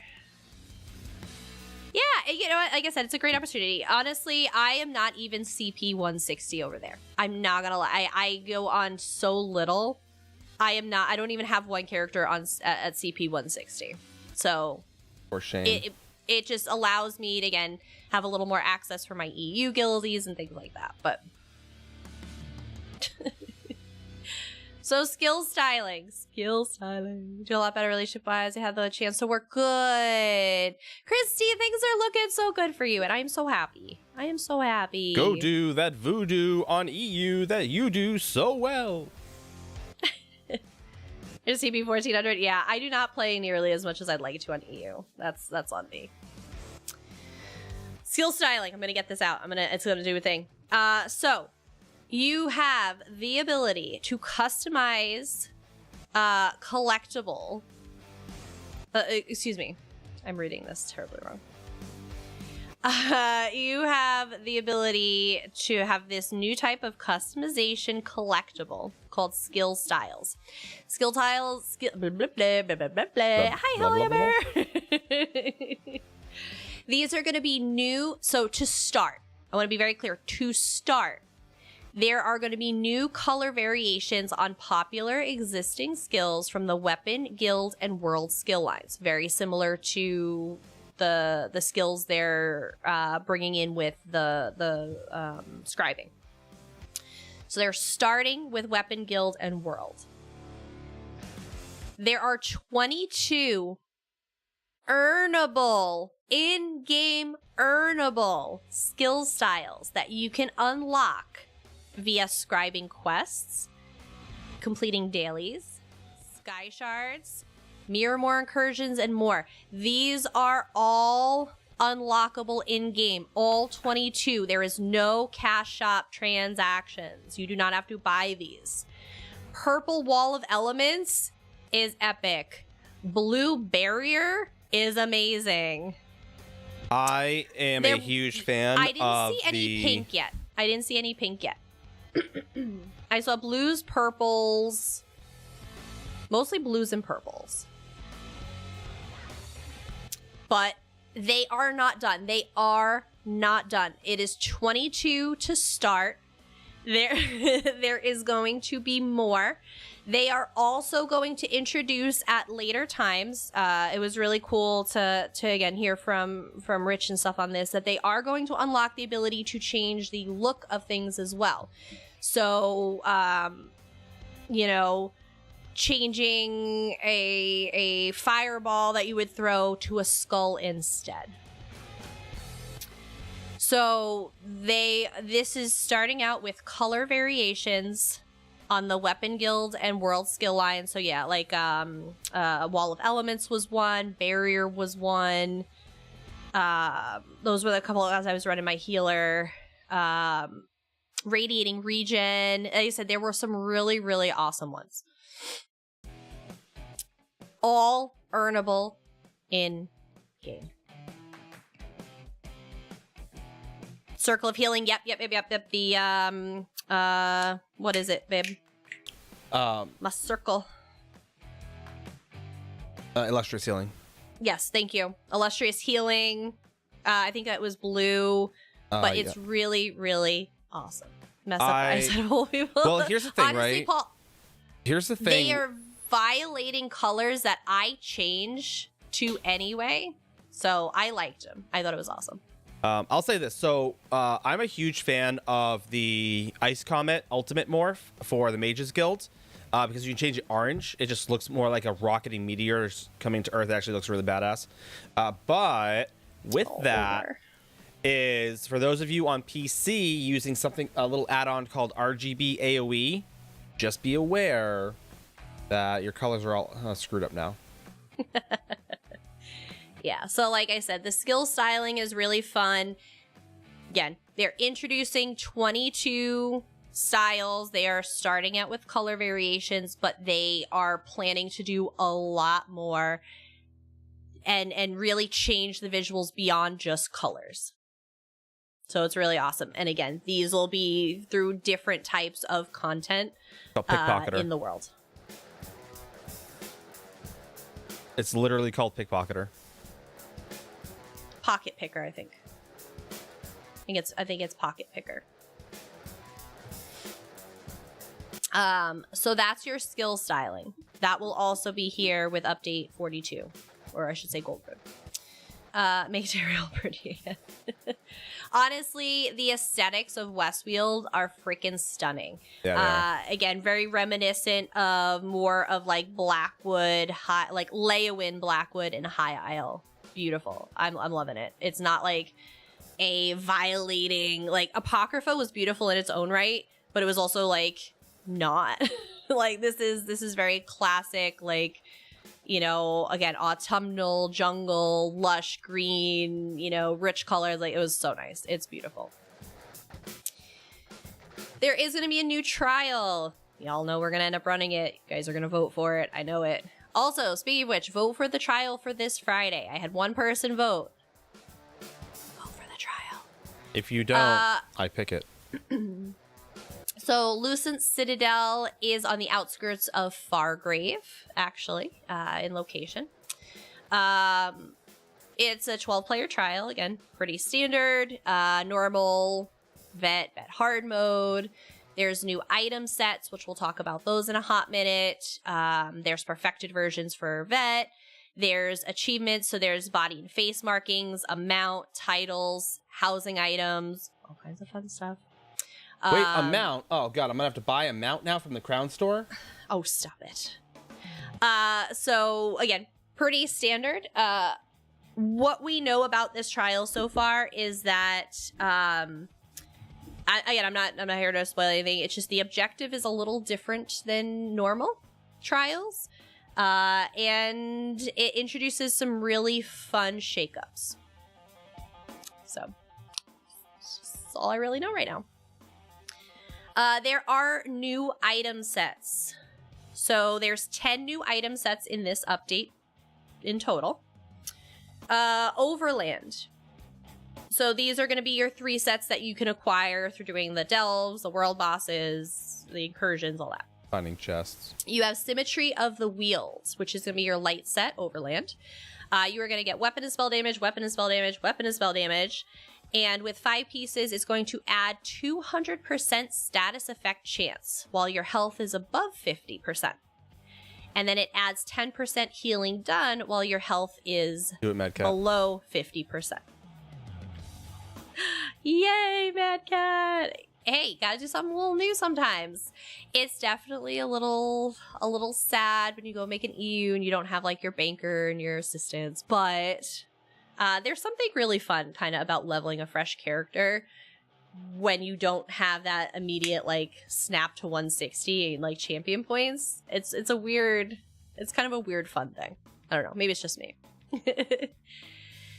The medium set overland is going to give you weapon and spell damage, weapon, spell damage, weapon, spell, weapon, spell. And when you kill a monster, they burst with blood magic, dealing 50% of their max health to enemies within 6 meters as bleed damage, up to 24,096 bleed damage. This damage cannot critically strike, and it can occur once every half second. This has the potential to be a little dirty. Nye and I were talking about this earlier. 50% of their max health. If they're a ball breaker, we weren't even thinking PvP wise, but that's interesting. Yeah, you say ball breaker, Yick. What about ball groups using it to just destroy large groups trying to kill them? But I feel like ball groups don't run a ton of max health, no? But that with Drozakar? Is it your max health or your enemy's max health? The enemy's max health. Right, so if your enemy has even like 25,000 health and you, as a ball group, kill like 5 people. What's a ball buster? Sorks will run 50k. So Zim, a ball buster refers to basically a skill set or combo that is designed to destroy ball groups within Cyrodiil. Mm-hmm. Really? I didn't realize they run that high. Bust them up. I thought they ran low, but maxed out their resources, and they just were really good. Also known as an ex-wife. Oh, Lord. So this, like I said, this has the ability, they'll abuse this, sure. This has the ability to be really dirty. I'm interested to see how this one plays out. The heavy set is Alien Refuge, which is max stam, max health, and blocking an attack reduces your damage taken by 11% for 3 seconds. So, definitely a tank set. most certainly a tank set. It's an interesting set. Yeah. It's interesting.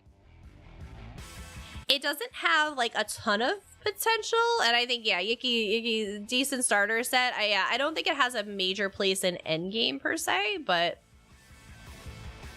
I think it's interesting. I think it's an interesting set. And again, these are the 3 overland sets. Your crafted sets, which I can confirm for PCNA, we'll make sure we have these in the guild hall at launch. But you have Highland Sentinel, and again, these can be crafted in light, medium, or heavy. You have crit chance, crit chance, crit chance, and then while in combat, each second you stand still grants you a stack of Sentinel's Eye every 1 second up to 10 seconds. Each stack increases your critical chance by 468. Each second you move removes half of your stacks of Sentinel's Eye, rounded up. Exiting combat removes all stacks. Using charge and teleport abilities do not remove stacks. I could be... Oh, no worries, Zim. No worries. Here's the link for anybody that needs it. So for those of you that don't know, I main a healer these days, and all I am imagining is trying to heal people that are like, I can't move, I'm gonna lose my stacks, just heal me. I will not heal you if you don't get out of stupid. Do not use this sentence excuse to stand in stupid any longer than you probably already do. Don't stress your healers out, please. That's literally the first thing I thought of. I'm like, oh god. Oh, like, this is awful. But I know Nine had pointed out that it's a It's a perfect parse set. People are gonna like parse with this set and be like, oh my god, look how much damage I do. Yeah. But realistically, you should be moving. Standing still in ESO content is really not an option. Guilty. Bell, honestly though, Bell, you don't necessarily stand in stupid, you just stand behind your healer. Usually you're behind me. Made my girl a Breton Arcanist? Yes. Etherean Archive is about it. Yeah, that's what I said. There's not a lot of cases where you're standing and parsing, you know, super, super hard. It's definitely more of an execute set, right? Like, in execute, like, you're going at it like that, and you're, you know, basically that's the time. And yeah, and I'm thinking more endgame content is like, you know, you're like, go, go, go, go, go, go, parse, parse, parse, parse, parse. Your healers are just gonna work extra time because we're gonna get this in execute. That's like the only thing I think of, but I think this is gonna be a healer's worst nightmare. Please don't stand in stupid. Electra. I'm gonna stand in stupid. No, that is not your healer's job. That is absolutely not your healer's job. That is a misconception. They are there to provide support so you can do your job better. You are not there to make their lives a living hell. I am. I like giving them a challenge. Oh, I know. Hey, I mean, at the end of the day, I will do my job. If somebody's standing behind me, then that's gonna suck for them. Talking about Rich about getting a skill that can chain you into the tank. I mean, they have guard. You just have to make it have like a pull. What? AoE taunts? Never stand still, always on the move with self heals. Yep. The healer doesn't heal me while I stand in stupid. Or are they truly a healer though? They are a healer that has seen more than they ever need to in a lifetime, Circus King. If you have a healer that is running around, like, maddeningly trying to help you, they are new. One day they'll be jaded. One day they'll be jaded and you'll die. My mistake for what I've read or watched as well. Healers don't give a damn about anything other than just healing, keeping the group alive, not just one specific person who walks into danger. So, Mustard Cat, the big thing about healers in ESO, and I don't have experience with other MMOs, but I could tell you how ESO plays. Healers are not just healers, despite their name. Healers in ESO serve two purposes. One is to provide, you know, heals when necessary, but the biggest portion of what a healer does is buff debuffs. That is one of my primary functions in higher level content, right? Is to make sure my group has resources, that I'm providing them with opportunities to replenish their resources. I'm giving them resources. My sets, my abilities are there to provide them with everything they need to do their job. Healing is very much secondary in ESO at higher level content. So it's, you know, again, a very different play style than some other games out there. When I first came to ESO from WoW, I ran around trying to heal everyone. That stopped real quick. Yeah. And that's why I said it's a very different play style here. And again, a little bit higher level, more in-depth content. Heals, there are some moments where, again, heals are your primary function, you know, for the most part. You know, again, big execute phases. You know, like we were talking about Etherean Archive, for example. Like Etherean Archive, execute, when the screen turns yellow, like your healers are there for big heals, right? Tombs in Vet Sunspire, where you have your DPS running into a tomb of ice to encase them, and you have to overheal them to break them out. Yeah, you bet to hell your main function is to heal them, because that's how they break free. So there are those opportunities in the game, but honestly, as a healer, my number one function is to provide the resources, the buffs, the debuffs, and give my team what they need to do their job. Most of them are going to have self-heals. Those self-heals also trigger other things for them. But you're there to give them resources. Sean, that's... I am support. I am support. Yeah, so people can heal themselves for a second while the healer gets around mechanics. And wow, your self heals are very few in between. And yeah, most teams you're expected to have a self heal of some sort. Yep. There are instances where, again, your healer is providing another function for the group. Put damn vigor on your bar. You heal yourself, you'll be fine. That's definitely a play style here. So, but yeah, I can say for certain ESO really pushes beyond the healing side for its support roles here. I swear to God, if I get that stupid staff, I'm going to be livid. So that's the Highland Sentinel set is your still stacks. Die trying to heal more. Yeah, you'll get used to it, Magnesium. You'll get used to it after a while. Honestly, it's funny because when we have new people come into the game and they join, because on PCNA we run trial 101s, give people the opportunity to learn, how trials work, learn their builds, their rotations, and all of that stuff. And we can tell exactly when a healer comes in from another game. Like, wow, we know exactly that they have prior MMO experience by the way they behave. It's kind of funny. That's how we knew where Ogre came from. For the longest time, Ogre stood still. Ogre didn't move as a healer. I can pick on Ogre because I love him. I can pick on Ogre because he's old and can't hear me. Stop it. A park and heal game, yes, exactly, Collectra, 100%. And that's how we knew when Ogre first came in, where his experience came from as a healer, because he didn't move. Lots of lemons? Yeah, I feel that. 63 geysers. Oh. I have this ominous feeling that if I do geysers on EU, I'm going to get that stupid style page and I'm going to murder someone. Then don't do it and put yourself in that situation.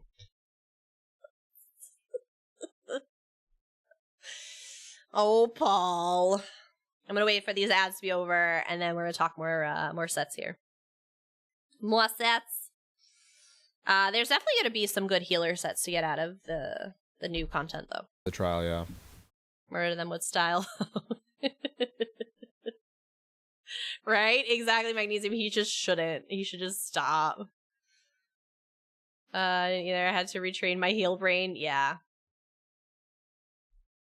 Yeah, no, Ogre, I was saying that we can usually tell what kind of content people come from as a healer based on how they heal. And when you first came to ESO, you stood still. You did not move as a healer. And we were like, yep. He used to heal and wow. We can tell that right away. And like I said, because we do for my my guildies that have been here a while, we've watched them grow and learn ESO and all of that stuff. But like I said, when we have newbies that come in for the first time that have other MMO experience, and based on their behaviors or lack thereof, we're like, I know where you came from. 9 years playing ESO and you made a tune on EU. Good job. There you go. It's the first step. It's the first step to letting ESO run your entire life. I enjoyed my monk healer and WoW. Bad pain. Oh, Collecta, feel better. Snow Hippie, do not ask questions you do not want answers to. Stop that.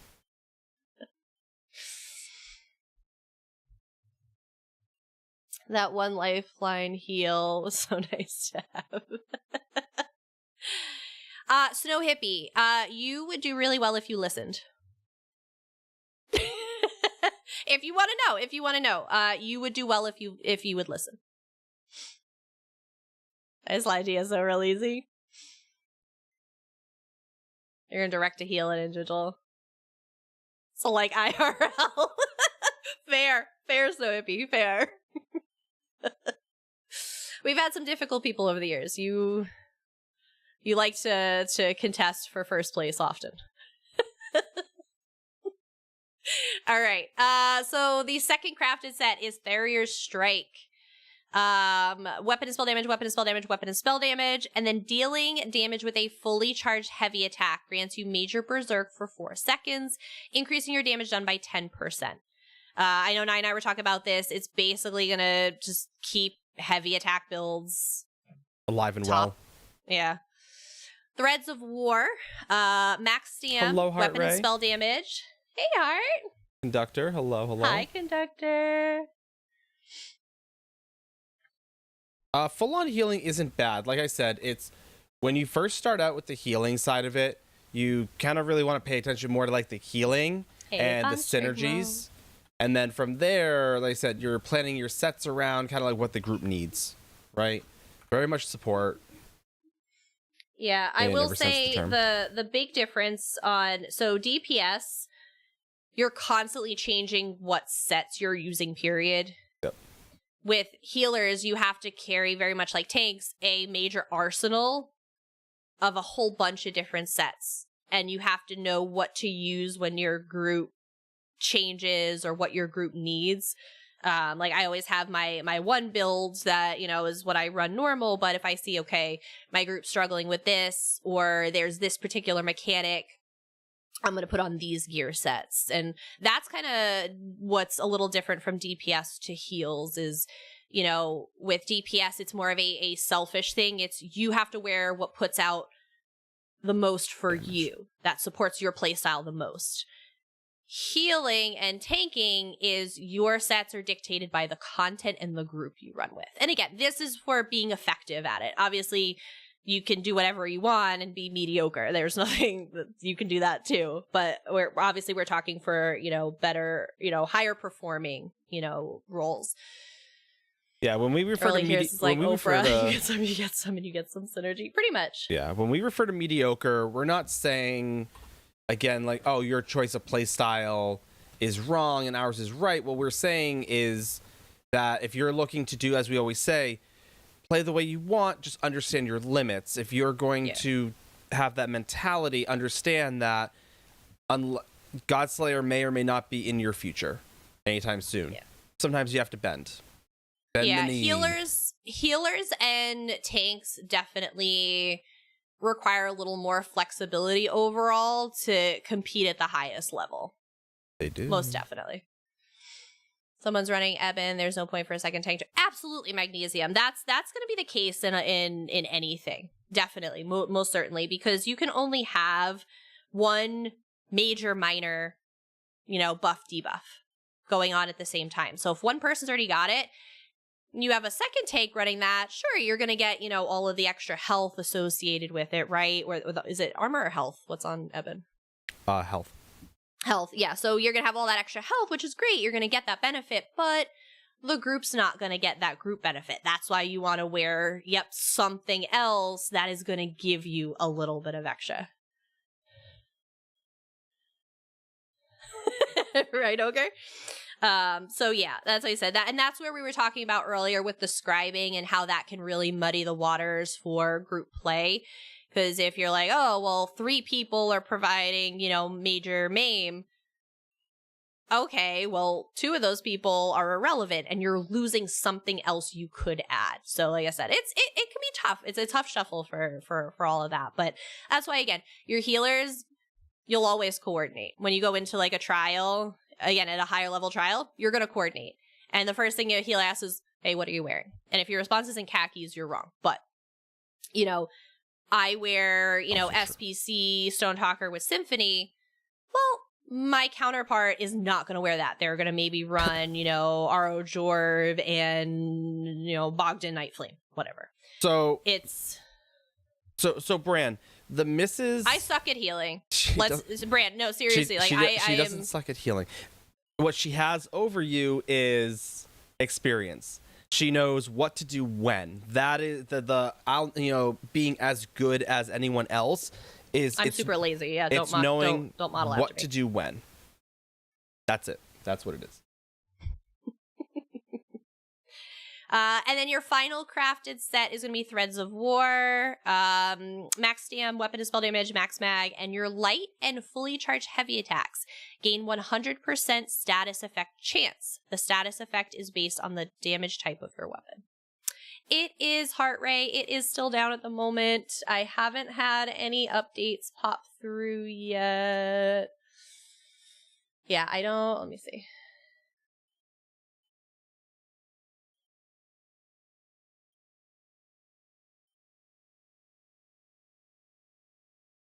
Yeah, that's right. You do get that. Yeah, so heart rate, yeah, that's why we're hanging on EU for the time being. Not that I've never been on EU. 1 hour till resets. Yes, I love that. I forgot it's my 11 level of now. ESO knowledge, point sharp, point of arrows. Honestly, Bran, and it's as much as you want to get out of it, right? Like, we've had people that really wanted to like buckle down and like learn stuff, and then we have people that are like, I just enjoy the game at my pace, and it's okay for that too. It's no right answer. Starting to get what you meant about DKs being lazy tanking, right, Ogre? Isn't it great? They are Sit lazy there. tanks. They've got wonderful. 1,000,001 shields built in. Yep. Just sit there and kind of like pop and then shields. we got trial sets. So the four trial sets. There's Mora Scribe's Thesis, which is going to be your light set. Adds crit chance. Light DPS, specifically. Crit chance, Minor Slayer, Max Mag. With the perfected set, you also get crit chance. Otherwise, your 5 set is increase your critical chance by 128 for every major buff active on you, up to 1,536 critical chance. Increase your critical damage done by 1% for every minor buff active on you, up to 12% critical damage done. This is actually a great set when you're talking about, healers not necessarily being just healers. You are giving if your DPS is wearing this set, you are helping increase their critical chance by giving them major and minor buffs.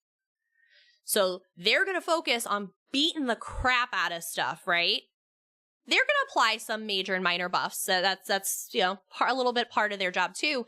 But as a healer, I'm putting those major and minor buffs on them so they can just keep beating the crap out of things, right?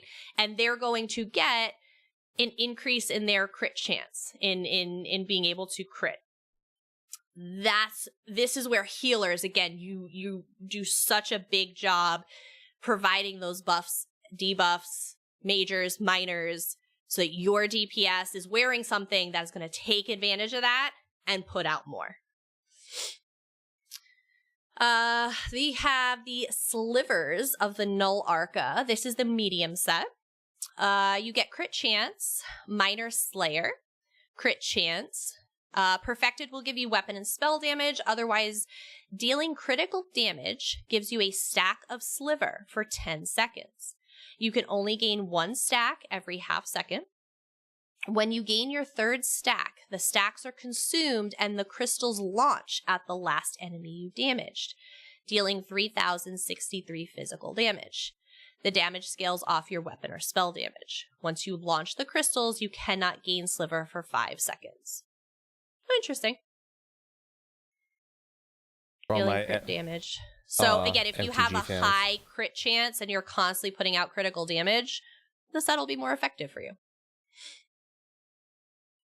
Zoran's Masterpiece, which is the other light set, which is very much geared towards healers. Max Mag, Minor Aegis, Mag Recovery. Perfected will give you more Max Mag. But otherwise, this increases your Max Mag and Max Stam by 1667 for you and up to 11 other group members within 28 meters. Give me synergies. The bonus also persists through death. Give me synergies. So again, if you're a healer, you can increase their Max Mag and Max Stam by wearing this. So again, very much a support set here. And then I will still ask for shards. And then finally, the Lucent Echoes is your heavy set. Adds 4% healing taken, Minor Aegis, max health. Perfected will give you more max health. Otherwise, while you have more than 50% health, increase the crit damage and healing of your group members by 11%. Group members wearing Lucent Echoes cannot benefit from the effect. While you have 50% or less health, reduce your damage taken from monsters by 20%. Again, another great support set. Finally, a good tank set. Honestly, it could even be a decent healer set on weapons jewels. Yeah, you wear this like pearlescent, like a healer wears pearlescent. Then, like I said, this is because the healer can fix themselves, right? So if the healer's below 50%, you've got a problem, and so this mitigates that. But the healer's gonna easily stay above 50%, and you're just gonna sit there and overheal them the entire time. Which includes powering up SPC. Yeah. So as I said, I think this is a really good support set. I think this could go either way. Easy. We were talking about this earlier. The damage reduction helps with the tank too. Yeah. As I said, I think this is a great set. I think the healer based light set's good to have on hand. But I think this heavy set here is a fantastic support set. I mean, I could see good things in the future for this. Yeah, if you just play a DK like the best tanks out there, then you wouldn't have to worry about damage reduction because you've got all Paul, they will be in the PCNA Guild Hall. I can tell you that. I can tell you that. So those are all the sets. It's the masterclass for tanks. New mythics. Let me tell you this, guys. There is finally a mythic item that is not for combat. If you don't care about combat mythics, this is an awesome mythic for you. They got one in here. So I've been told. What? I was telling DK. Yicky asked what's a DK, and I said it's the masterclass for tanking, or so I've been told. So first we have Rorken Steam Guards, which are heavy hands. Activating block while in combat grants you Steam Guardian for half a second, reducing your damage taken by 99%. This effect can happen once every 10 seconds. Blocking an attack while Steam Guardian is active reduces its cooldown by 5 seconds. Nine and I were talking about this one. We feel this one is just going to make block tanks in PvP more obnoxious than they already are. Or obnoxiously blocky. Like, it reduces your damage taken by 99%. And all you're gonna do and when you block an attack, it reduces the cooldown by 5 seconds. So basically, you get 99% less damage taken and every 5 seconds.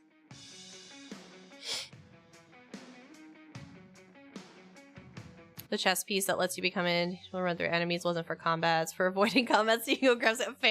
Fair.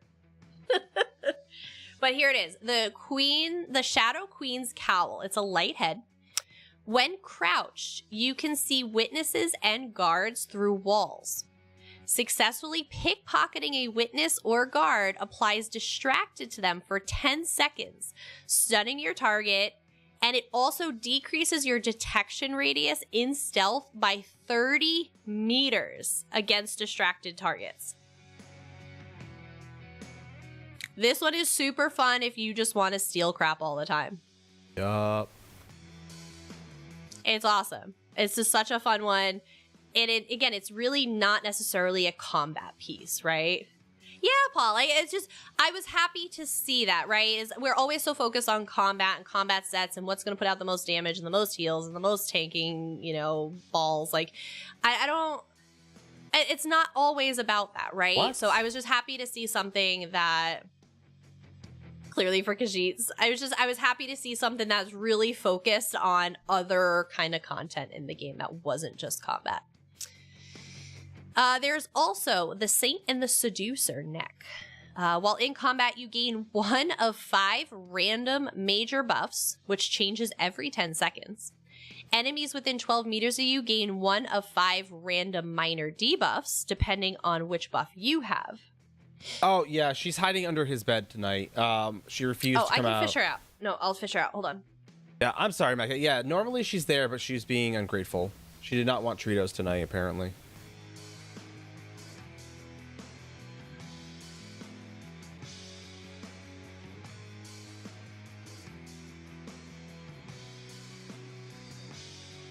Yeah, that's usually her MO. She is pair. Yeah, no. She's usually down here. Absolutely right. Yeah. So, but she decided that she didn't want to be internet famous tonight. She does that every so often. And I ask her why, and she just looks at me and shrugs.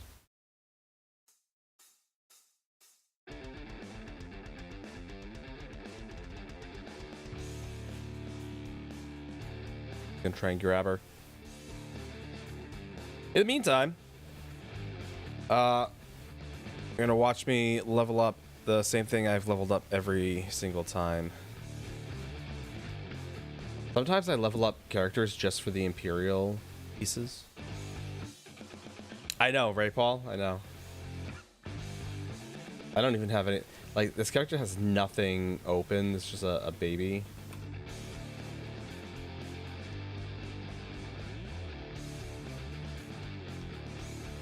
So.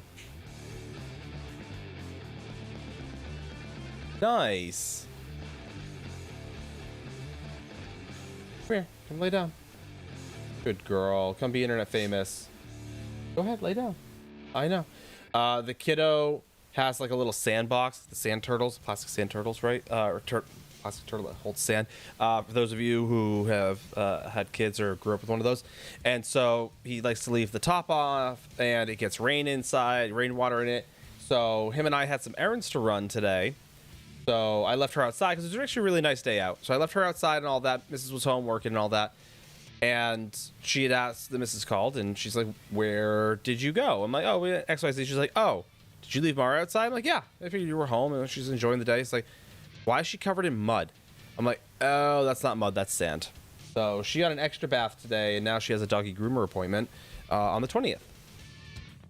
Because she does not know how to not be a jerk and roll in things she's not supposed to roll in. I assume.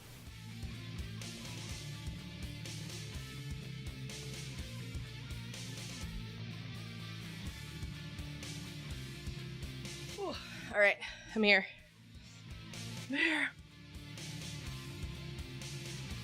All right. So where were we? Satan Seducer Neck. Oh, Tritos. Did it dispense? It did. Eat it? No. She is so bent out of shape because I dragged her out from under the bed. I know, and I was telling you the story. She's mad at us because of the whole bath incident. Little blue. That little blue box, little blue circle you see, that is the treat bot. It will freely dispense treats for her. Yes. And they're high value treats. Yes. It is, Mad Cat.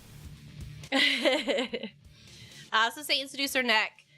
When in combat, you get 1 of 5 major random buffs that change every 10 seconds. And enemies within 12 meters get 1 of 5 random minor debuffs, depending on what buff you have. So if you get Major Berserk, they get Minor Maim, Major Resolve and Minor Breach, Major Force and Minor Brittle, Major Evasion, Minor Vulnerability, Major Courage, Minor Cowardice. All right, Snow Hippie, have a good night. Good solo set. Good solo set, in my opinion. Or, yeah, a good solo piece.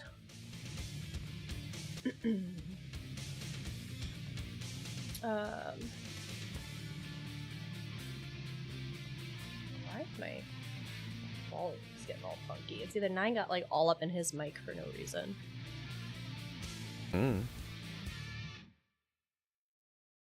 I'm usually all up in my mic. So those are the new mythic items. Yep.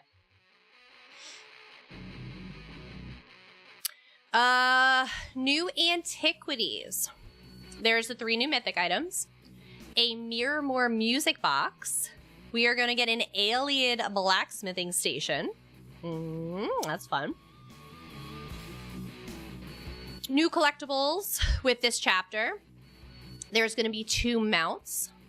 One of these, I believe, is going to be awarded for it's the Savior of Westfield achievement, which is usually when you complete the quest.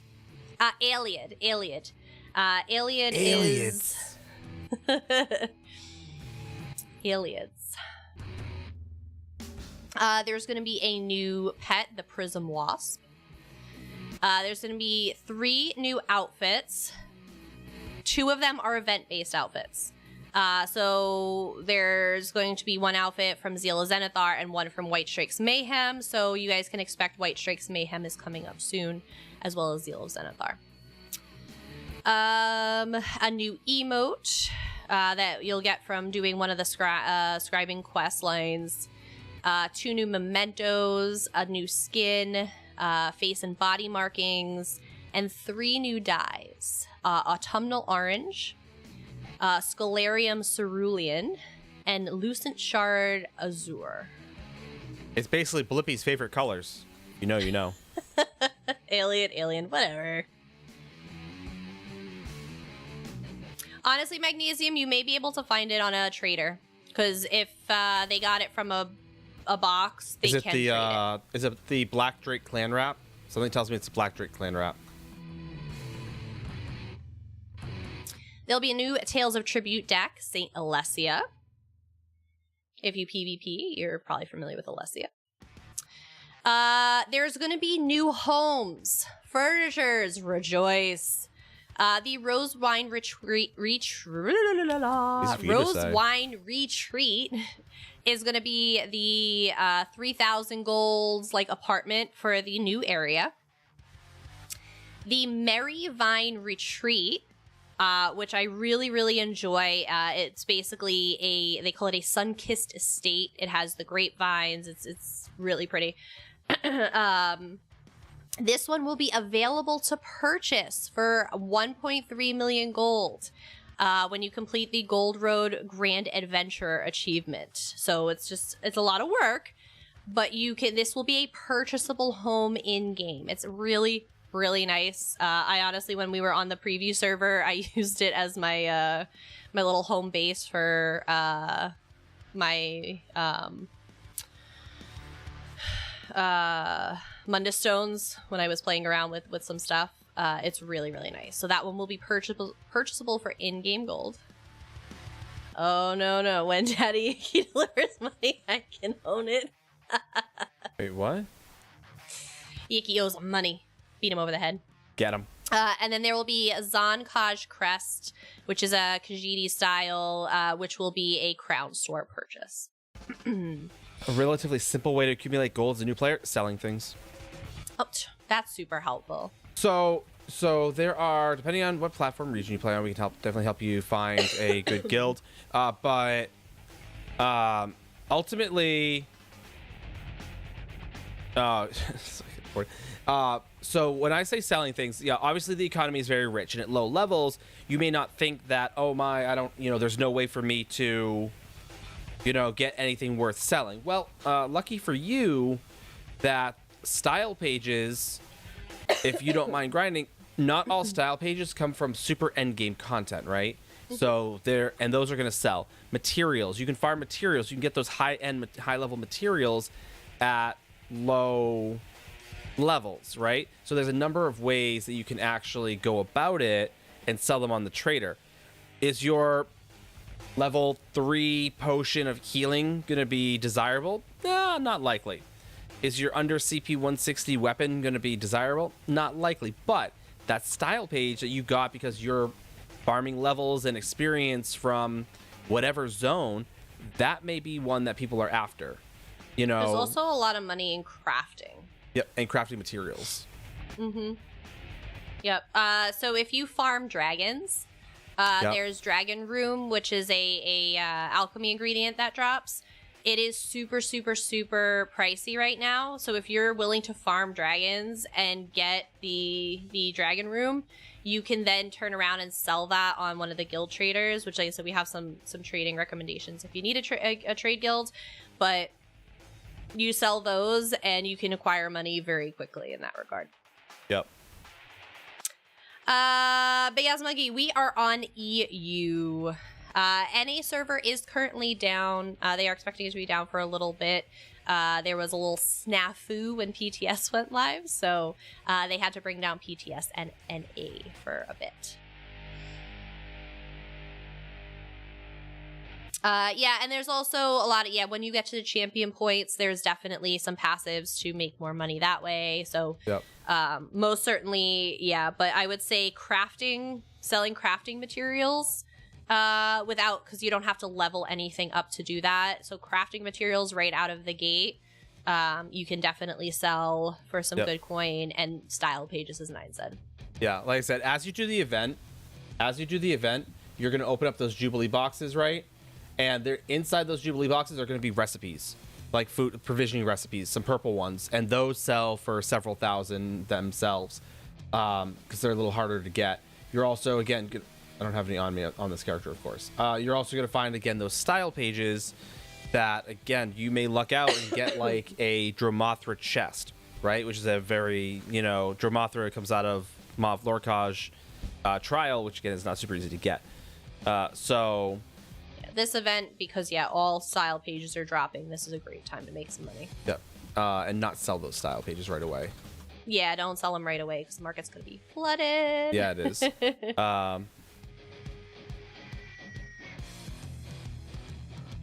So those are some options.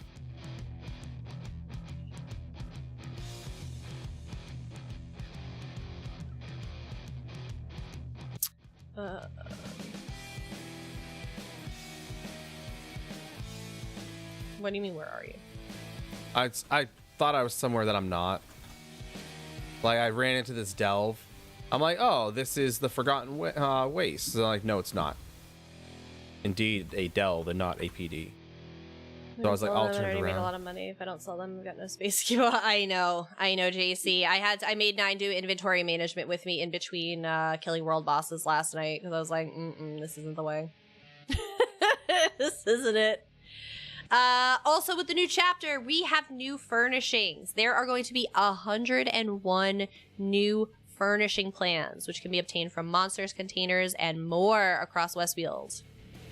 101 new furnishing plans. A whole new world.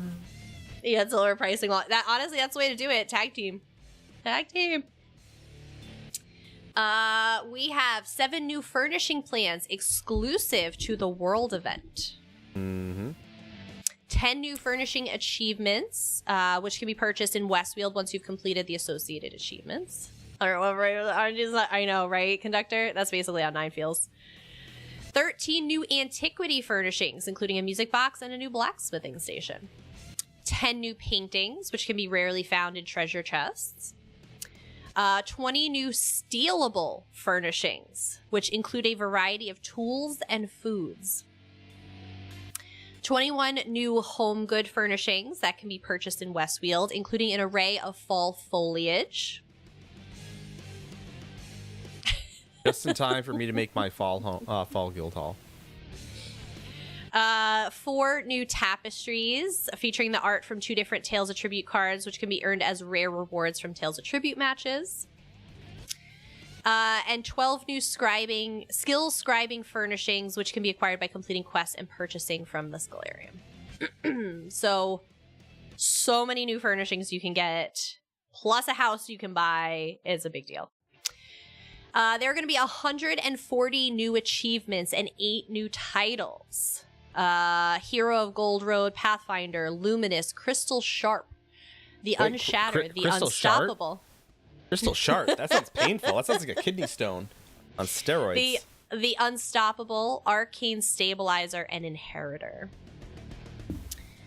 So that's all that you're going to get. I know it took us forever to get through there, but that is all the stuff that comes with Gold Road. So you have to have Gold Road to be able to access this. Obviously, some stuff you can buy off guild traders and whatnot, but overall, this is all Gold Road. But there is also updates for base game. So regardless of what version you have, what chapters you have, all of these are going to be for base game. So they've added support for HDR on PC. In order to use it, you have to have an HDR supported monitor and enable Windows HDR in the color settings. Oh my gosh, Mad Cat, that is amazing. Start opening. Maybe you'll get a mount and a pet. Get all the good stuff. So again, you're going to do it in the video settings and enable the setting, but that should hopefully enhance some visuals for some people that have the monitors to go with it. Character resolution. So last update we talked about the minimum spec changes with update 41. I know, right? So they made additional adjustments to how the game handles the resolution of other characters. So characters that are closest to you appear at the higher resolution. Further away, the resolution decreases. That's standard right now. But they have increased the distance before the resolution drops. So you'll now be able to see higher resolution characters from further away. Additionally, the max number of characters that we show at the highest resolution was previously capped at a lower number. They've added new graphics settings on PC that allows you to control the presets, which is kind of cool. Male improvements. So again, this is where this will relieve some of the burden on... I'm starting to get a migraine. Sorry. I'm so sorry, guys. I get black spots in front of everything. Excuse me. Honestly, JC, they have no intention of sunsetting anytime soon. Because we've had that discussion with them. We're like, hey, and they're just like, when are you buying everybody a new Xbox? And I'm like, You know I don't make money streaming. I know, right, Bella? I'm like seeing the black spots. I'm like, oh, this is going to go horribly awry for the next hour and a half. But anyway, so they made a number of interface and system improvements to mail. Some of them I'm happy about, some of them I'm not so happy about, because I use my mail as a another form of storage. Mail is now automatically sorted into 3 categories: player mail, system mail, and system alerts. So player mail is obviously what you're getting from other mail improvement. Player mail is obviously what you get from others. System mail is non-player sources, so that's like your rewards for the worthy, your all of that good stuff. Oh yeah, Kimber, we know exactly what went wrong. There was a little snafu where PTS and NA kind of bled together, and people were able on the live server to create max level characters with max gold. So they need to backtrack on that. They found the issue. They just need to tackle it. Yeah. They're working through it right now. So if you thought you were being slick and going to send max gold to an alt so that you had it for later, no. Don't expect it to be there. Yeah, and also expect that you can very well catch a ban for that. That's knowing there was an exploit and doing something to try and cheese it. Exploiting an exploit. Yeah. So yes, player mail, system mail, and then system alerts. These are usually informational. They come from the game and stuff like that. So. Mail sorting. So player mail is now sorted based on expiration, with the most recent received messages displayed at top. System mail and alerts are sorted based on expiration, with the soonest to expire messages displayed on top. Mail headers now display the icon of their first attachment. So you have an attachment preview. Oh, yeah, duplex. Oh, yeah. As I said, it probably had a slew. It was a snowball effect, and that's probably what they're trying to manage. Hello, Katie. Yes, happy Natch Poets Day. I love me some good Natch Poets. Now, I won't say this. Sorry, I'm just going to, like, close my eyes in between stuff. No, see if we can get this migraine to go away. I'm going to say this. A number of people, I would say number of you, but I'm betting it's not a lot of you, have mentioned most of the forums. When I say you, are referring to the forums. A number of you have mentioned on the forums, hey, this seems like something they could get done on their lunch break. I don't know what's taking them so long. I want those people to tell me that you would work on your lunch break. You tell me that you go to work every day and your lunch break comes up and you're not like, boom, gone, like 5 miles away. That's me. Yeah? Yeah? Are you working on your lunch break? What makes you think they're going to work on their lunch break? Oh, yeah. Yeah, absolutely. Easier said than done. I'm talking about the people who are like... And if you do work on your lunch break, you're not happy about it. You have a working lunch. Yeah, but little different, anybody that does work on their lunch break, they are not happy about it. I was lucky if I got lunch breaks sometimes. Mail headers now display the icon of their first attachment, so you'll get an attachment preview with the mail now. Inventory space display. The mail screen will now display how many inventory slots are available on your current character. I like the delete after claim option here. So the option on the mail screen causes any system mail, so think your hirelings are a great example, to be automatically deleted after you claim its attachments and is enabled by default. On PC, we have the add-ons that will just automatically loot and delete everything. Console does not. This is a huge quality of life for them. It's fantastic. You don't have to. So when you switch from character to character to character, now you have like 300 hirelings. It's perfect. Welcome back, Collector. Easy to do that, then pull the gates. The store closed. Fair. The moral of the story is... But nobody likes to work on their lunch. If you don't have to work on your lunch break, if you had the option to not work on your lunch break, you're going to.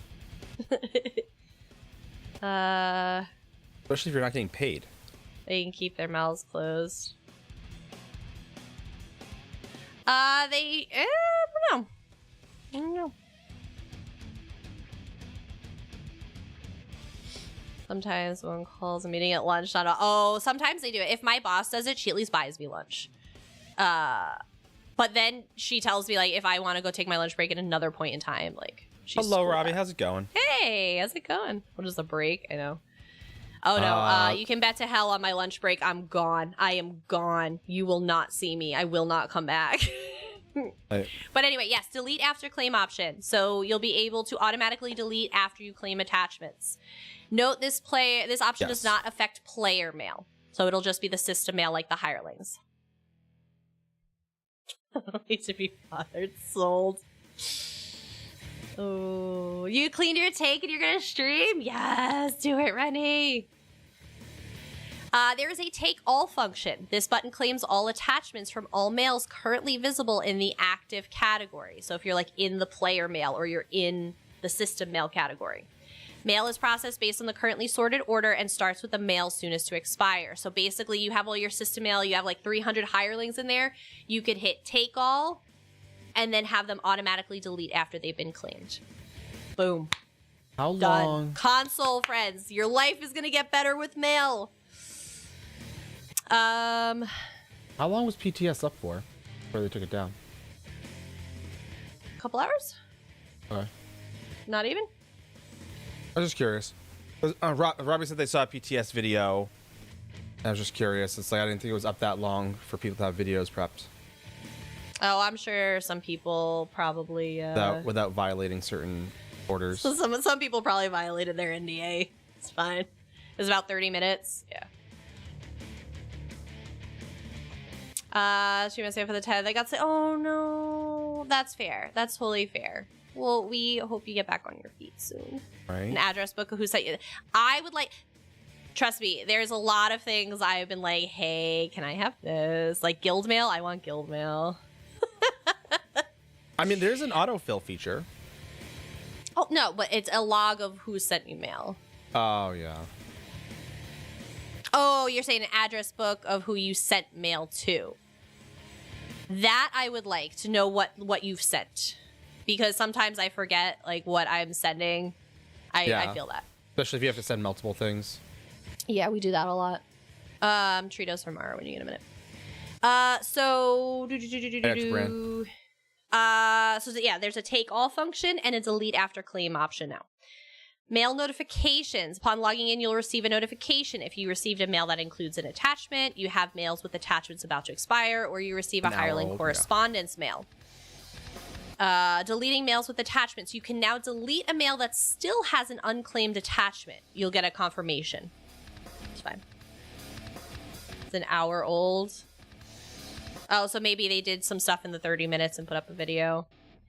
There was a preview server which we weren't allowed to take any footage of, but sometimes people also do stupid things and do it anyway. But yeah, there's more curiosity. Whatever. There's more curiosity. Whatever. Robbie. I was just interested. Hireling correspondence. Mail messages received from hirelings associated with various crafting disciplines will now automatically record in a new section of the lore library called hireling correspondence. All of those little sassy messages you get from the hirelings, I don't know if you've ever stopped to read them, they are now going to be in a section of your lore library, which I think is super cool. It's character specific, and entries into the lore library occur at the moment your character receives the hireling mail, not when it's opened.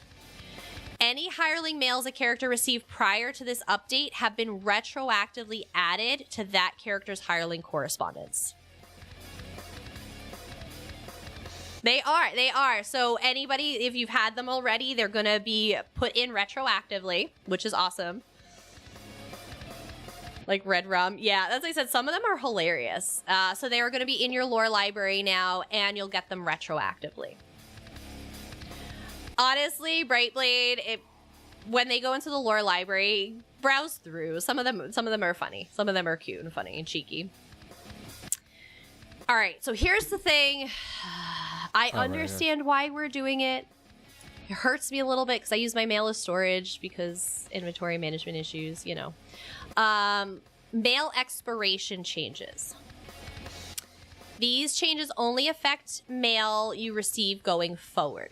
The expiration times of mail you received prior to this have not changed, with the one exception of a few information-only system mails that were set to never expire now have a timer. Otherwise, like I said, this is going forward. Information-only and system mails will only live for 7 days. Hireling mails, 7 days. Activity finder rewards. So this is going to be your Undaunted mails, 7 days. Guild Trader purchases, 7 days. Guild Trader returns, so if something gets returned to you or you make a sale, you get 14 days. Weekly leaderboard rewards, 14 days. And promotional rewards such as Twitch drops are 14 days up to a max of 180. So as a part of the continuing efforts to improve server performance and stability, that's why they're cutting back on these expiration times, and they're going to start deleting mails a lot quicker. So for me, who I leave my stupid Undaunted rewards in the mail for 30 days because I hate the transmutes out of them, I have 7 days to take them, or else they're gone. Mails with rewards generated by direct purchases made outside the game. So chapters, newcomer packs, where you get like the pet and some scrolls and stuff. Those will continue to never expire. As a reminder, the expiration timer for most mail type does not initiate until the mail is received while your character is logged in. However, there are a few exceptions to when the timer begins. Player mail, Guild Trader mail, which includes item purchase, item sold, kiosk bids, all of that. Guild Finder listing expired, and customer service mails. Yes, JC, it's to help with server performance. My blacksmith hireling is stealing from me. He never sends me any dust. I get dust when I mine ore. Yeah. I wish they would add a jewelry hireling. I would love to see that. So, player mail, Guild Trader mail, Guild Finder listing expired, and customer service mails. Those, the timer begins when the mail is sent. So if you don't pop on for 7 days or 14 days, they're toast. You'll never know you got it. It'll be gone. So make sure you guys, are logging on, especially if you know you're going to have any of this mail coming in. If wishes were mouths. Monday to Heartwood, that would be cool. You can't get Heartwood from surveys? I thought I've gotten it before. Maybe not. No. I'm just making stuff up. So that's the new mail system. Some new expiration changes.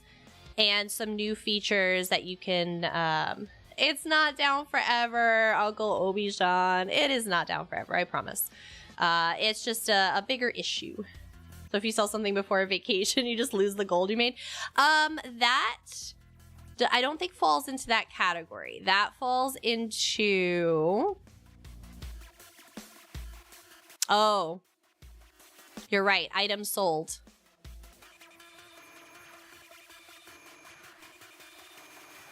You get 14 days. You're right, Zim. You're right. You get 14 days. And if you sell something and don't log on for 14 days, you're gone. You lose it.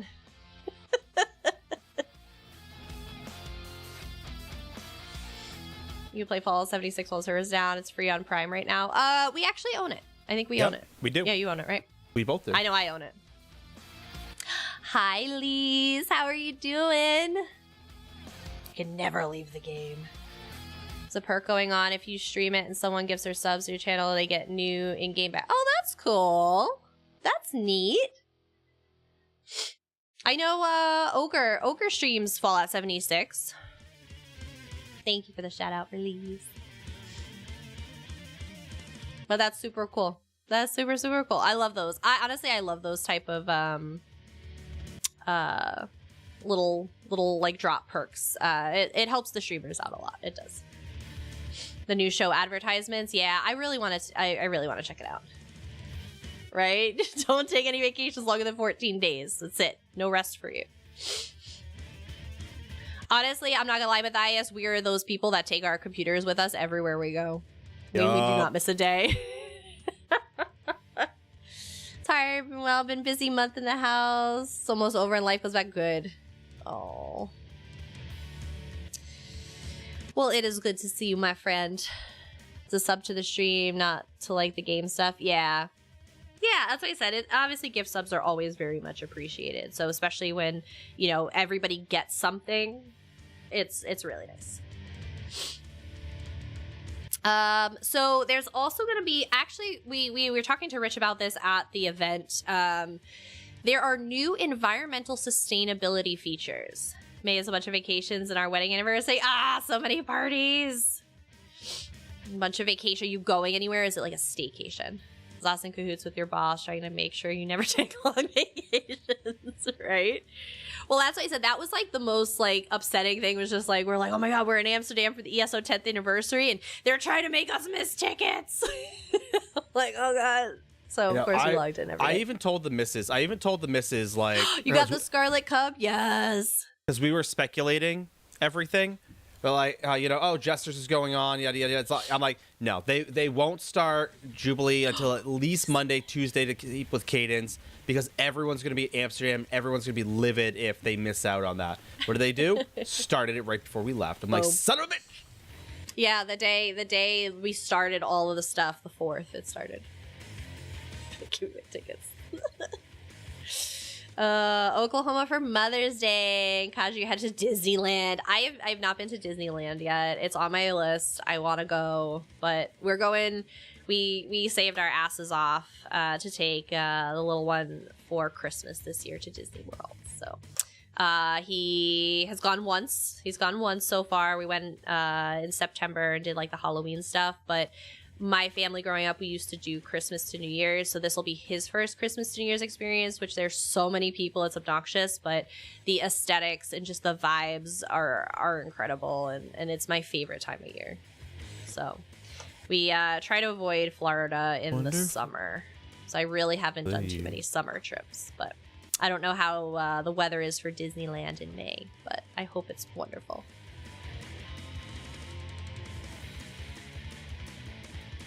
They scheduled an IRL event during an in-game event.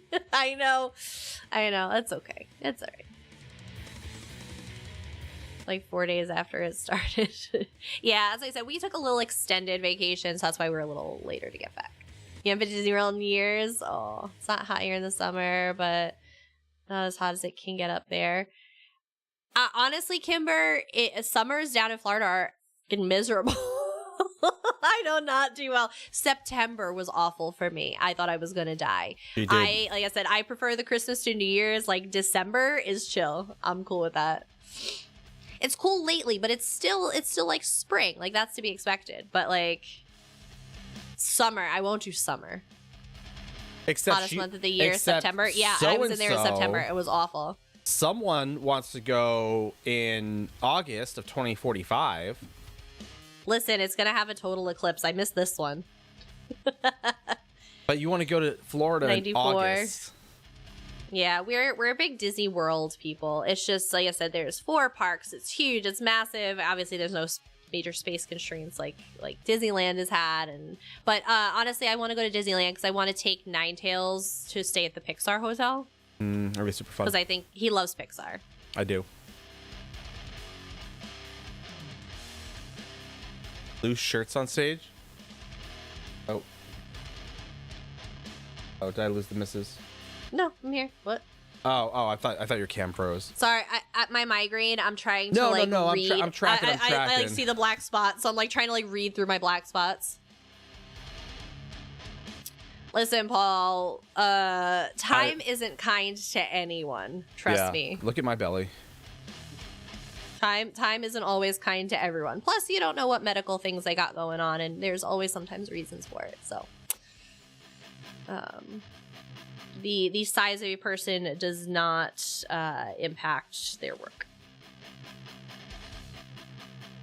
He's here. You must be more north. Because I've gotten plus I have not been back to Disney in like 20 years. As I said, we used to take trips growing up. My mom and dad used to scrimp and scrounge and save their asses off for us to take us to Disney. And it's some of my biggest and best core memories I have in my life. So Disney will always hold a very, very special place for me. And it has prevented me from going and exploring more of the world around me, and I don't hate it. I'm not disappointed. The amount of TikToks or Instagram reels that I sent the missus yesterday that are of the Guardians of the Galaxy meme, where it's like, not Chris Evans, who plays Hemsworth. Is it Hemsworth? Plays or Pratt. Pratt, who plays Chris Pratt. Basically looking at his crew, and then all of a sudden Thor comes in. And they like label them. It's like, world traveling, Australia, there's other places. Then all of a sudden Disney comes across. I'm like, because how it would be affected with the Reedy Creek. Because when we went to London, the missus got a little bit of the travel bug, and I'm like, yes, this means I get to go places again without being in the service. And then we went to Disney, and she's like, no, we'll do Disney after this. I'm like, but like everywhere else. Honestly, half duplex. Disney is a mega corporation that runs half this universe. I guarantee they find a way around it. Yep. I guarantee they find a crafty way around everything.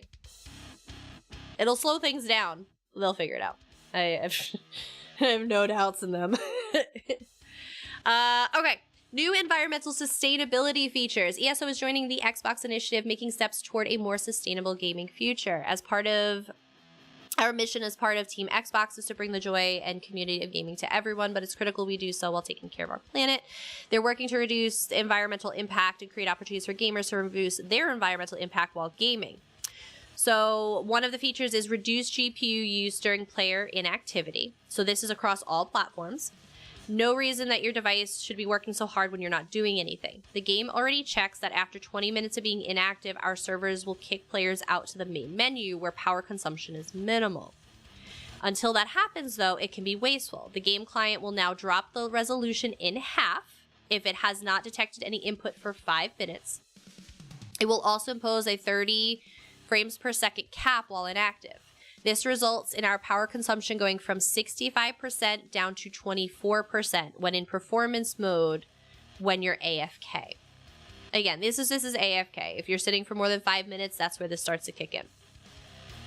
On PC,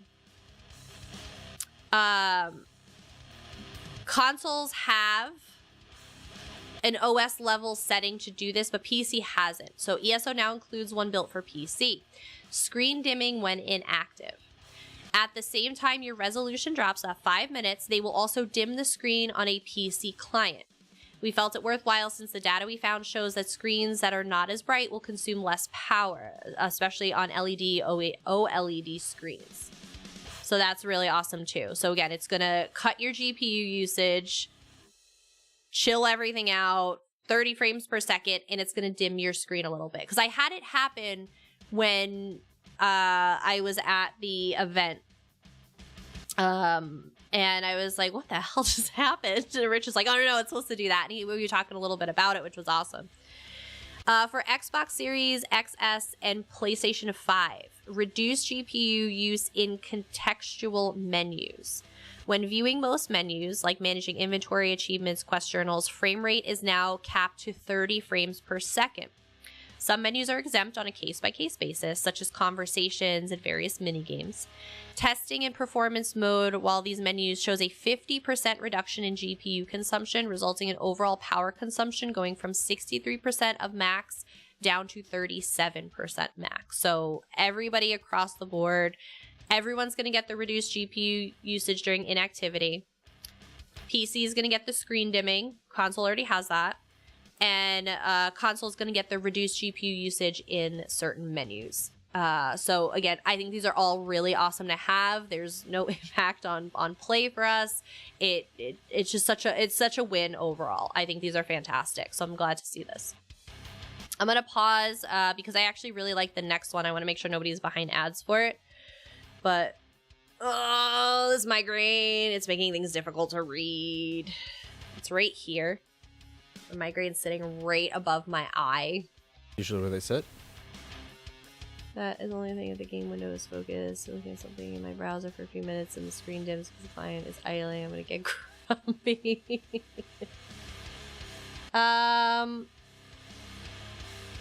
It's gonna be 5 minutes. It's gonna be 5 minutes. Even if it's not active, because I know for a fact I was playing on the preview server and was doing stuff in my browser. I was doing stuff at the same time, just completely unrelated, and it dimmed there as well. But it immediately, as soon as you move that mouse or the control, it goes right back. Literally gets everything I own when I die. It's Italian law, the oldest child gets everything, and then I walk away with her bag of Doritos. That's a fair trade, I think.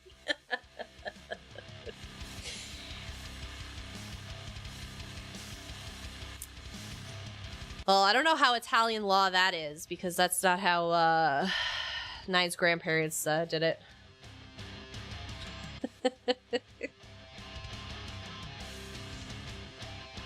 I don't believe there's a way to turn it off. It doesn't say there is here. It doesn't say there is. For what? Turning these sustainability features off. Again, there could be. They just may not have said it, but they don't want you to turn it off. Well, I get it defeats the purpose of trying to save the planet if everybody goes and turns it off. All right. Hopefully you guys are back from ads. This one I'm super excited about. Conrad's family was from Sicily. Yeah. My Nine's grandparents, one's from Northern Italy, one was from Sicily. But the oldest got some stuff, but some stuff went to like the girl when your grandparents died. Yeah. So so the money. Hi, Maddie Gunn. Oh, hey, it's a Maddie. Look at that kappa. Look at that kappa. I just missed Maddie's golden kappa when I had popped in earlier. I was a little mad. So yeah. So all the money. Last 100.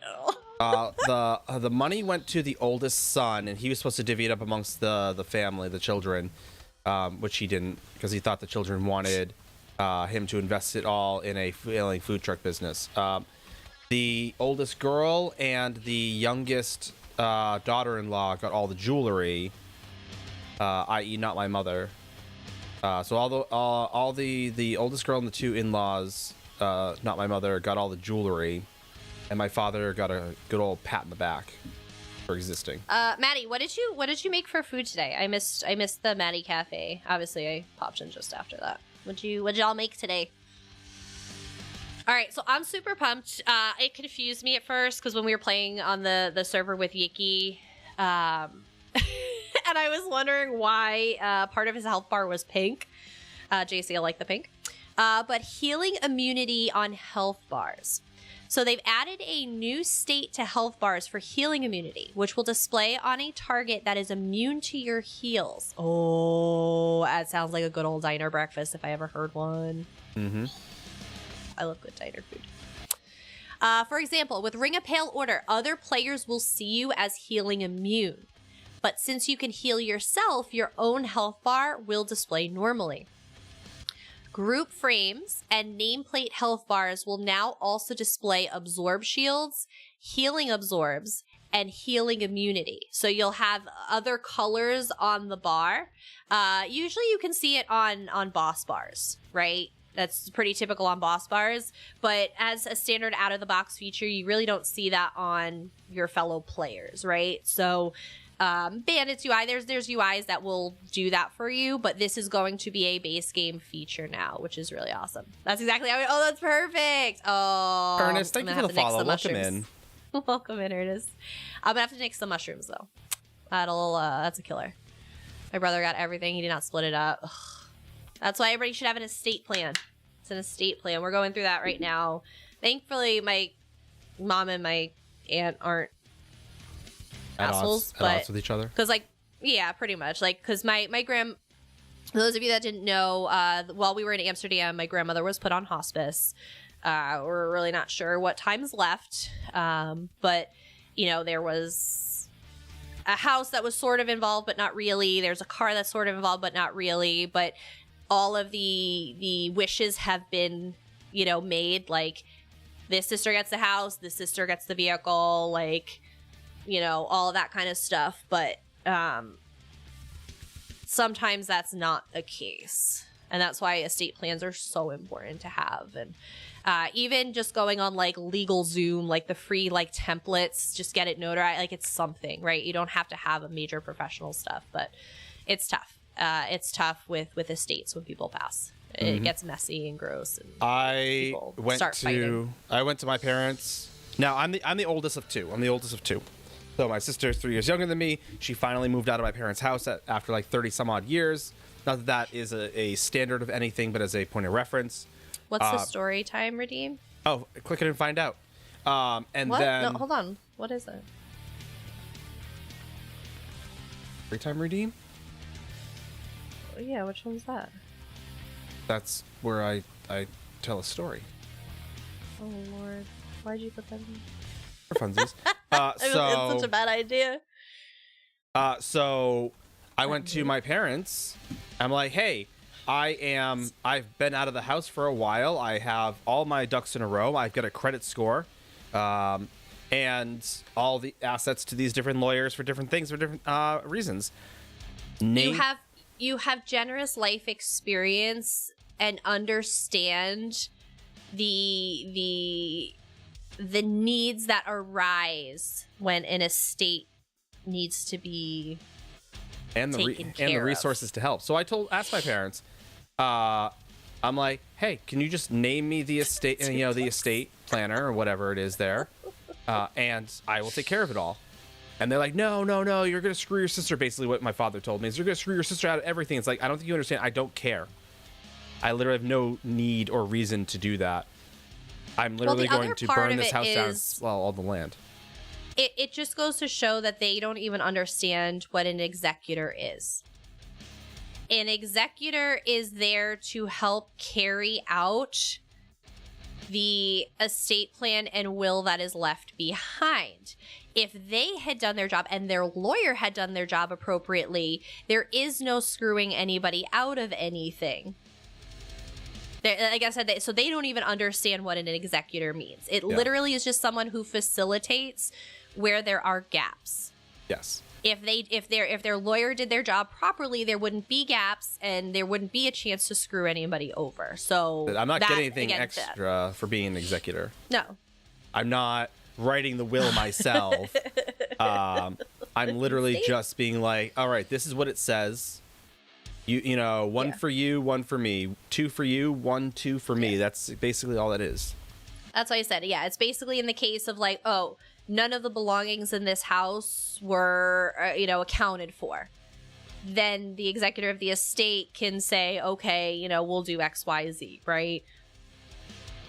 It does exactly duplex. That's what he said. If the lawyers did their job properly, then they don't need to worry. So what you're telling me is you got a shitty lawyer, didn't know what they were doing, and you're afraid that they forgot something. That's what you're telling me, that you're afraid to. So most people don't understand what an executor is. That's the truth of it. People don't understand what their job entails. The lawyer is going to cut a check for the money based on where it goes. The executor is there to say, okay, long lost, Aunt Sue, you didn't get her address. Here's her address, things like that. My oldest homestead is owned. My entire family can never be sold. Yeah, that's what I said. It's just people don't understand. People don't understand. I only like 5%. He's 42 now. It fluctuates. I think I'm higher now. But anyway, base game, there are going to be new achievements, including something special for the 10th anniversary. Weapon skills can be found under the character achievement section. So there's going to be achievements for ranks 25 and 50 under the weapon skill lines. So one-handed, two-handed, shield. So if you have them all maxed out at 50, you're going to get a whole bunch of achievements. Fighters and mages, if you're hitting rank 5, you'll get an achievement. Assault and support skill lines, you'll also get rank 5 achievements. There's also a new achievement for completing a decade's worth of Tamriel main storyline. Becoming the hero of AD, DC, EP, and defeating Molag Bal, so original base game, basically. You got achievement for that. Cold Harbor, Craglorn, Hrothgar, Hughesbane, Gold Coast, Vardenfell, Clockwork City, Somerset, Murkmire, Northern Elsewhere, Southern Elsewhere, Western Skyrim, The Reach, Blackwood, Deadlands, High Isle, Galen, Apocrypha, and Gold Road. If you complete all of these, there is a special 10th anniversary achievement. It doesn't say you get anything for it other than a job well done. And again, anybody that's already completed anything, you'll just get them out the gate.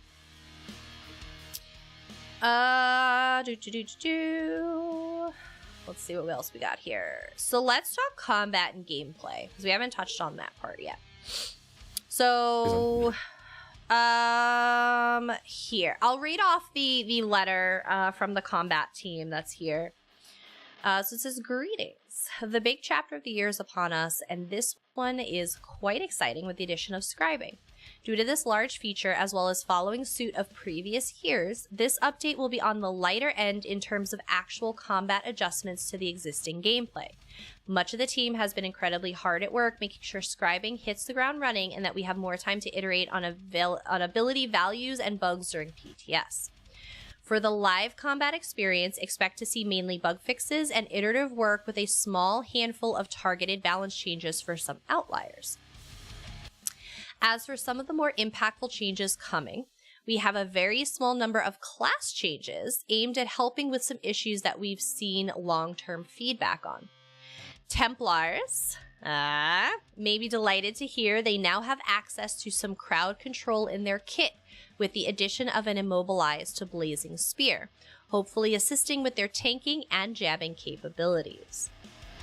Dark Shades for the Nightblade will now always deal area damage to help the class gain some more impactful cleave damage and debuff application for tanking. Wardens may find some more value in their Betty Netch outside of PvP, where it now grants a small increase to your damage done for a short duration if it fails to remove a negative effect. Finally, Necros have regained some raw power back in their tethers as they've fallen into decay over the last year or so. Outside of classes, we also have a small handful of changes to those who howl at the moon, giving some good head pats to the werewolves out there. Generally speaking, they've fallen far enough behind the pack in many aspects of the game, so we're going through some of their abilities to add meaningful buffs while also trying to do a better job to represent the existing playstyles for them. I know. That's what I thought of too, Yuki. This includes those pack leaders out there who prefer to protect their pack instead, with some changes to the morphs of Roar to differentiate playstyles between damage dealers and tanks or disruptors. Ferocious Roar will focus on enabling the more traditional bloodthirsty playstyle, terrifying foes so much they take bonus damage from Piercing Howl, while Deafening Roar will focus on helping out those who wish to control enemies, which drops all offensive bonuses for defensive ones by granting major protection while slotting, as well as causing all their heavy attacks to taunt enemies for 15 seconds. Before you ask, this does not allow for an AoE taunt. That about covers the high-level view of this update. We are very much looking forward to your feedback, both for the combat adjustments and also the ever-exciting scribing feature. Stay safe out there, happy 10 years of ESO, and we hope to see you in Tamriel. Forever and ever, it was a damn bug. They finally fixed the bug. They even said they fixed it. They even say it in the patch notes that it was a fixed bug. It was a bug. They did not lie. Werewolves are getting a little bit of an overhaul in this next patch. Because they realize that people will not just not play It's okay. them. Well, we're going to go over the specifics of the update anyway. Shut up, 9. So a lot of these, they fixed a lot of issues. Some line of sight things, animations. Freaking back hours. All right, so Arcanist, Herald of the Tome, Abyssal Impact, Cephalarch's Flail. This is your slimy tentacles. For those of you, go back. Where Ogre? That was just the overview. We haven't gotten to the werewolf section. Calm yourself. And no, it does not mean you can werewolf tank anymore. The hentai class, yeah. So Cephalarch's Flail, this morph now ranks up in 1.1% healing per rank, resulting in 3.3% additional healing at rank 4, instead of reducing its cost per rank.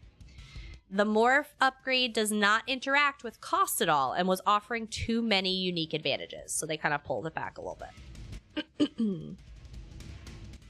Good. Yeah, DPS is going to be a little better, so we'll talk about that a little bit.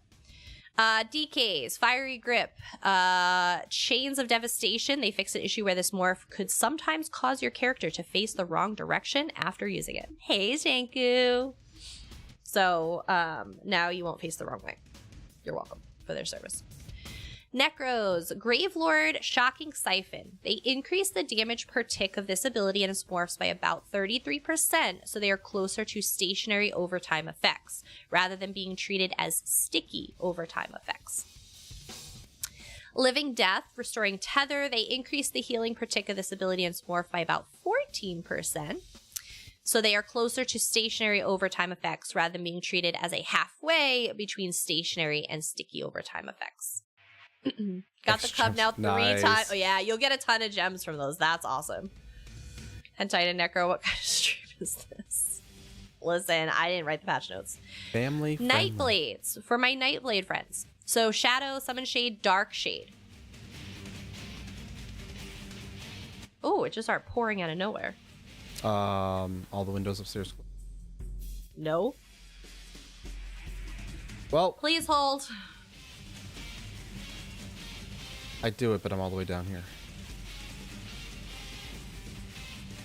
Anyway, been pouring here all day. I mean, you guys could use the rain, right? No? Yes?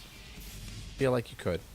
I feel like the rain in Texas is like well warranted. At least you have more rain than like Arizona. I feel like that's still a thing, right?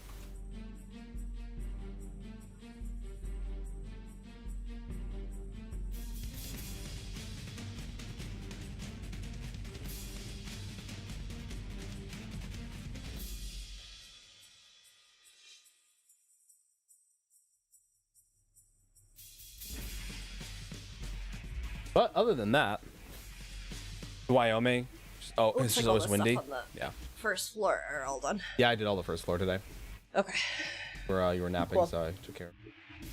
Perfect. All right. So Nightblades, Dark Shade. This morph shade now only uses its AoE attack, rather than using it once every 5 seconds and then swapping to a single target attack to help add more options for cleave damage in this class.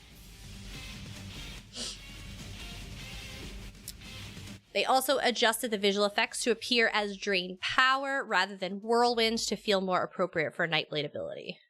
So you'll get a new visual effect.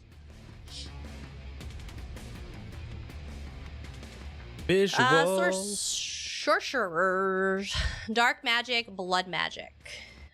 This passive now activates when you cast a dark magic ability with a cost, rather than when you hit an enemy with a directly applied dark magic ability. This was done to make the passive more reliable and easy to understand. So, not a major change. But Templar's getting a little love. Nine's finally happy. So, Aegis Spear, Spear Shards, Blazing Spear. This morph now also causes the initial hit to immobilize enemies for 4 seconds. Templar tanks have slowly been creeping into the scene as we've tried to find ways to empower their crusade, but they're still lacking a definitive and satisfying immobilized tool to help keep control on the battlefield. While it won't pack the raw supportive power of an ability like Dark Talons or Encase, we're hoping it still helps out the role while also creating more satisfying interplay in the Aegis Spear skill line to empower their bread and butter, puncturing strikes. All I heard from that statement was they won't be as good as Sorks, but we'll make them. Well, it'll placate them for a little bit. That's all I heard. Anyone else? Hush. Anyone else hear that? Shut up. Sun Shield fixed an issue where the visual effects could fail to appear, and same thing with Restoring Aura. Just some visuals. Warden, Betty Netch. This ability in its morphs now also increase your damage done by 5% for 5 seconds if no negative effect was removed from the ability. They have a little justification. In order to help the Warden's damage production without rocking the boat too much in PvP, where they already are plenty strong, we're adding a conditional bonus that will mainly activate in PvE. We are also trying to add more sources of damage to their damage-focused skill line, so we can slowly look at shifting damage out of their tanking-focused skill line. That's it for classes. Those are the only class changes. Again, very minimal. They've been wanting to do minimal changes for a while. They ripped off the Band-Aid, did the majority of them, so now that's just the little tweaks here and there. Weapon. So bow rapid fire. They fix a couple issues on visual effects. There was also one where the abilities shot a phantom arrow, dealing 10 instances of damage, despite only shooting 9 arrows max. The total damage per cast has remained relatively untouched. Some minor rounding may result in a less than 1% change. Toxic Barrage, specifically, they increased the damage over time effect to match the new damage per shot by about 11% now that it applies 1 less tick. So they just evened it out. In the world, Soul Magic, they fixed an issue. Werewolf. Right, Matthias? So werewolves. Werewolves got the biggest changes overall here. So Werewolf Transformation. This ultimate in its morphs light and heavy attacks now deal bleed damage rather than physical. These attacks now have a chance to apply their status effect, which is now hemorrhaging, with light attacks at 3%, partially charged heavy attacks at 5%, and fully charged heavy attacks at 10%. So lacking a second ability bar, those with the beast within them have a harder time interacting with status effects and have fallen a bit further behind in damage production than we'd like. We're throwing them a bone by letting these attacks have a small passive chance to apply them, while making their build paths slightly more diverse, with status effect chance being a bit more enticing.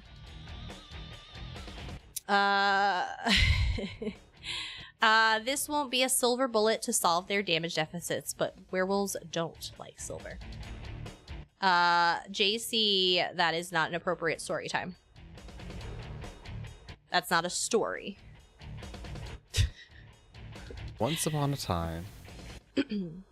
story time was redeemed, though. Was once upon a time, there was Sork. And what's funny about this Sork is that it wanted to be a decent class. So it sat there and it wondered, how do I get good? How do I get good? It tried raising the dead, not very productive. It tried communing with nature. Unfortunately, nature discarded it as it was trying to commune with the dead not too long ago. So it went through all the rigmarole, and eventually it landed in finding faith within the faithless as a Templar. And when presented with all the perks, Sork just said, yeah, no, I'm basically just going to become a Daedric Lord and basically become super corrupt. And that's how they considered all their avenues. And ultimately, the Sork lived a very sad, lonely life at the top of the food chain with no one to love them. If you actually read any of the stories based on the lore, yes. Oh yeah, there's Nightblades. I forgot Nightblades were a class still. And so that is basically ogre. Nightblades got a little bit of something, Matthias. Ogre. In defense, literally one person calls it Wang. It's only ever, that's an ultimate ability that's only really ever used in PvP on occasion. What you're thinking of is jabs. Thank you. And even with these changes, Templars will still be more productive than werewolves. Back to werewolves. So Roar, this ability and the Ferocious Roar morph now apply a unique debuff called Terrified to enemies that hit for 10 seconds. Terrified doesn't do anything outright other than place a tracking effect on enemies to help werewolves mark their prey. Like they pee on them. Deafening Roar. What? Well, werewolves, they're dogs. They just pee on things. They lift their leg and just pee on their enemy. So they mark them. So they can find them. I know why. You want to know why they're called werewolves, right? Because no one knows where they are. Right? Exactly. Ogre. So then you go tell Rich that you want the werewolf to pee on enemies as the visual effect for this. Go ahead. You know I will. You I really? know you will. You think I wouldn't do that? You think that's beneath me? Give me his email. No. This ability of the Ferocious Roar, okay, mark their prey. Deafening Roar. The morph now grants major protection for slotting rather than major prophecy and savagery. While slotted, it also causes your heavy attacks to taunt enemies for 15 seconds. Heavy attack taunting for werewolves. Hike leg. Since our fix to Tormentor, some werewolves have been barking up a storm at the loss of their way to pounce Zagan, into how are the you? tank scene. Hey, Zagan. Not AoE. Cowards. I believe that was the term that was thrown out there. We're adding some love back to the mix with a simple way to gain a taunt, while simultaneously differentiating the morphs here further with those who wish to lead the pack versus those who want to just go berserk. Piercing Howl. This ability and morphs no longer deal 10% damage bonus to enemies that are facing them, and instead deals 10% bonus damage to enemies that are terrified, which we talked earlier about Ferocious Roar, I said, making them terrified. If a werewolf, if any character, let alone a werewolf, were to just like lift their leg and pee on you, I would be terrified too. Like, we're in combat. What are you doing? What are you doing, Step Werewolf? Howl of Agony. The morph now adds an additional 10% bonus damage to off-balance enemies, stacking up to 20% when they are also terrified, rather than dealing 25% to enemies that are facing you or are feared. This morph now also ranks up with cost reduction, rather than ranking up with bonus damage. Howl of Despair, they extended the duration of the buffs granted by Feeding Frenzy to 20 seconds up from 10. All right, Mad Cat, have a good night. Thank you for hanging out. Good night, Mad Cat. Oh, early work. I hope you have a good day. Right? Super effective. We've heard the howling from werewolf players that have been struggling to engage with these abilities' bonus effects, so we're changing things up to allow more interaction between PvE and PvP playstyles, while simultaneously adding more reasons to use all of your werewolf abilities, or work together with other werewolves to set the pack up for success. So bottom line with werewolf, really what they're doing here is you are going to use your roar to terrify everything, and then you're going to use your other abilities like Piercing Howl or Howl of Agony, which is going to give you additional bonus to terrified enemies. So you're going to terrify them all and then kill them all. No. It's unnecessary.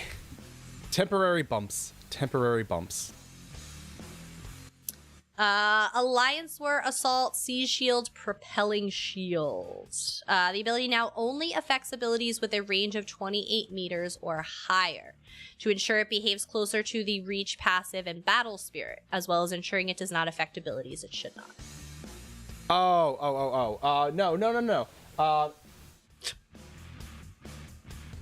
You're talking about the like what you see behind her. Those are actually lights. I just got to figure out a better way of rewiring them. Which we glitch when it releases. It'll either work too well or work in reverse. Alright. So that's the combat changes. So again, werewolves are getting a little bit of a rework to bring them a little bit more up to speed. The Michigan dog. I do not know what's going on. I don't know. Templars are getting a little bit of love. Nightblades get a little bit of love. Just a little bit. Just a drop. Couple reworks for some other he's behind it. Classes. Yeah. So, again, overall nothing like super crazy, but again, definitely werewolves getting a little something. Darkly. All right. I'm gonna wait for these ads to go. There's not a ton left. There's not a ton. Good, because No, it's just, like I said, mostly fixes. There's a few things that I'll read off just because Gina's cheeky and I like it. Got like 10 seconds on these ads. Excellent. I am exhausted. We're referring to her bandana? I'm confused. I'm not familiar, Zagan, with the Michigan dog.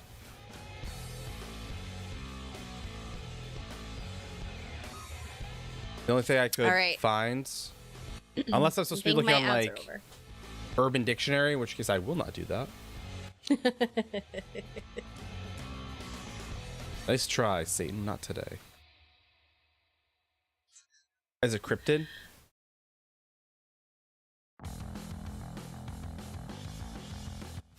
Crafted set. So, Cold Harbor's favorite. They fixed an issue where honor would often spawn in dead, rather than living long enough to do their job and then die. Thankfully, honor can never truly die. As it should. Morkelden, they fix a visual. Rush of Agony. Welcome on in. Thank you for the follow. Rush of Agony. So the set now has an 800 millisecond delay before attempt. Yeah, keep going. The set now has an 800 millisecond delay before attempting to pull targets to increase the amount of reaction time enemies have before they are yanked. The pull now properly interacts as a projectile with a minimum travel time of 200 milliseconds and animates the pull appropriately to reduce the feeling of rubber banding. They also increase the radius of the pull to 12 meters, up from 10, to help offset some of the reductions to impact for the wearer. The delayed damage remains unchanged, still happening after 2 seconds from activation and dealing damage within a 7-meter radius. So they gave a little explanation. It says, we're cleaning up a lot of negative experiences with this set regarding how it feels to both use and have used against you by adding a delay time to the pull, as well as cleaning up a bunch of inconsistencies about how the pull applies and appears. While the pull should be easier to both position and react to now, the damage itself should present slightly more of a threat since the delay between the pull affecting you and the damage going out has been reduced to 1 second. This should help the set feel more impactful against those who neglect the agony it can inflict, while simultaneously ensuring there are more opportunities to recognize and react to the threats.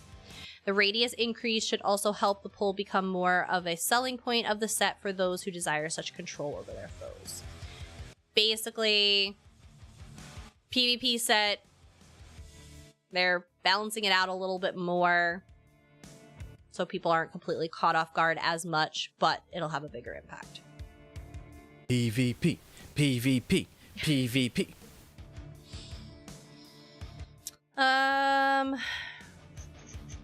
Let's see. Look at to see what else. I got a lot of fixes to just like quests, quest markers. I think this year for this next random naked NPCs. For this next White Strikes festival, I think I'm just gonna go off my meds for the duration of the event. Let's not. Let's not do that.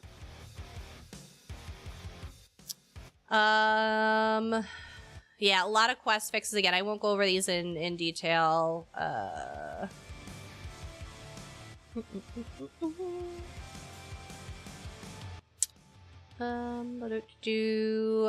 couple minor changes for Tales of Tribute. Ink and Blood now grants +1 coin on combo 2.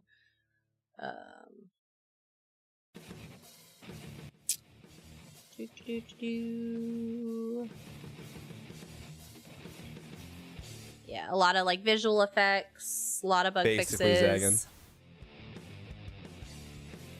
I know, Collector, I know.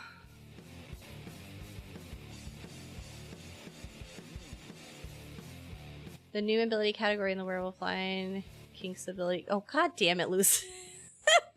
That would actually be. Stop it.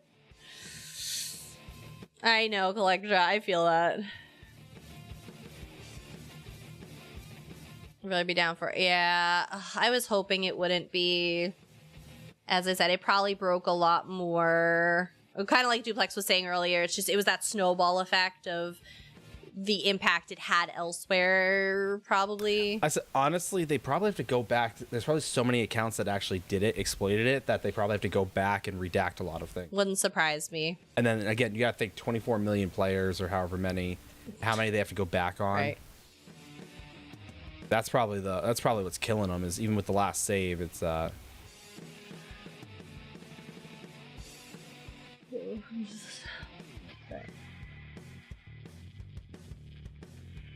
Yeah, at 11:19, it says PCNA and PTS are going to remain offline until further notice, probably several hours. So, oh yeah, absolutely, Zoe, go right ahead. Right ahead, lady. All right.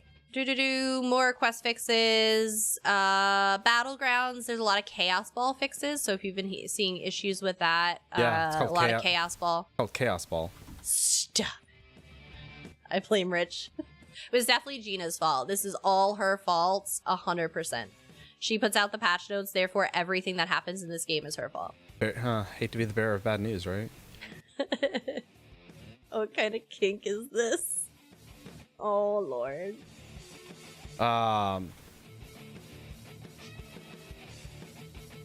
I said the worst part is like I said, is Gina's just the bearer of bad news. I blame Rich. Rich was probably still like flabbergasted that he is now a cosplay icon. Oh shoot, I gotta put that in the Discord for Duck. I forgot. Or Duck. Yeah, anybody that created something on PTS, yeah. Rip. So yes, a lot of Chaos Ball fixes for Battlegrounds. Itemization. Siege, they did fix an issue where Coldfire Trebuchets and Frost Lancers needed to be direct hits on other Siege weapons to damage them, unlike other Siege, which hit all valid targets in the impact zone. So hopefully you'll see Coldfire Trebuchets and Frost Lancers damage increase as it should. Let's see. Dying inconsistently. Visual flex. All right, Ogre. Have a good one. Flicker. Good night, Ogre. Some auto add to craft bag issues. Research tab as rings are now before necklaces. Infinite Archive. So they updated the rewards received from the daily quest, Replication Elimination. So the daily IA quest. You can now receive fragments from all IA collectibles if you have not unlocked them. Yeah, Janku. Yeah, it did. I saw that. That's going to be coming up in just a hot second. I was happy to see that. I take good street notes. That you do, Zoe. That you do. So now if you do the daily quests in IA, first you'll get the fragments for the Malographic Mount, then the Shattered Mirror Maze marking set, then the Malographic Skeever, and finally fragments for the new Veteran of the Infinite marking set. So you'll be able to, like, earn all the different collectibles. No, all good, Janku, all good. It's actually coming up, like, next in my notes. No stress at all. And then they also added Gold Road rewards to the potential list of available rewards from Filer Ool. It may take some time for them to appear for sale, but now there'll be Gold Road rewards in IA. Golden Vendor will no longer be desynced between PC and console between chapter updates. Just more of an FYI, especially for those that play on both.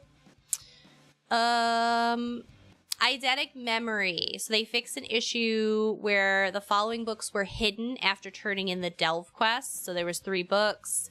The Conundrum book, Ice Reach Coven Note, is now available post-quest. Dear Escort is available properly. The Villainous Manakar is available post-quest. Sea Runs Restless is available post-quest. So they definitely took into consideration. Ooh, my freaking headset's screaming at me. A lot of the book drama and all of that. So you guys will have some book issues. Marking Territory set. Yup. Housing. They fixed a bunch of things in housing. A lot of housing fixes, I should say. A lot of housing fixes. Furnishings have been fixed. A lot of the collisions, texture issues. Lanterns not animating. Lights dulling in the daytime. Dear Escort is such a new name for a skinwalker. Let's see. They adjusted all Tribute Tapestry furnishing names to remove the word Tribute. This dungeon I soloed it so many times for that damn wolf mount lead. I twitch. I know, Shifty. I feel like very much like alcohol in our lives where you have that like one bad experience and then you can't stomach it after that. I feel like dungeons are the same way in ESO. I think Ruins of Mazatoon might be Nine's undoing. I'm done with Mazatoon. I never need to go there again. Hello, Dad Mode. How you doing? They already put. I already got the lead. They're not gonna put another lead in there that I'm gonna need anytime soon. So yeah, okay. So I'll never have to run it. And Rich just said, "Hold my beer." My whiskey. But yes, there are a ton of alignment behavior fixes, clipping. Selection node location, tons and tons of housing fixes. So They also did perform an audit on achievement furnishings and antiquity furnishings, and they found that they lacked sufficient protection against accidental deletion. So now a lot of the purple and gold, you'll have to type the word destroy if you want to delete something.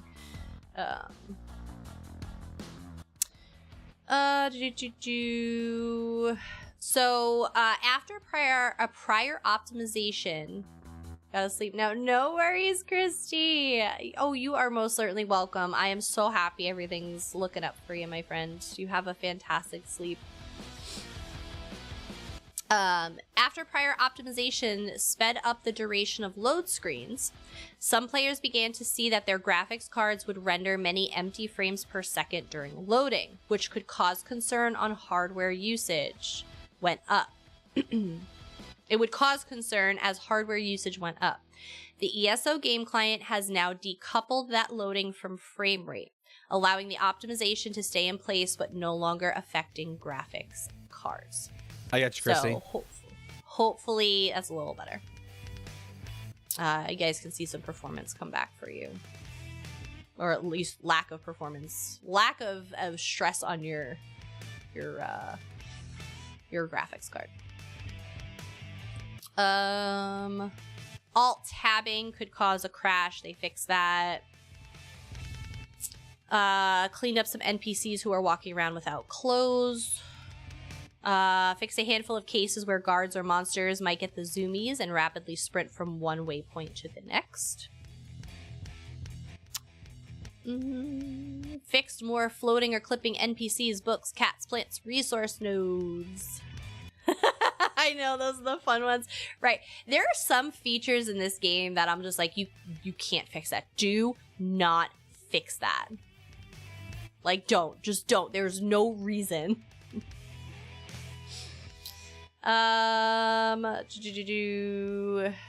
Bunch of quest fixes, a lot of map pin fixes, and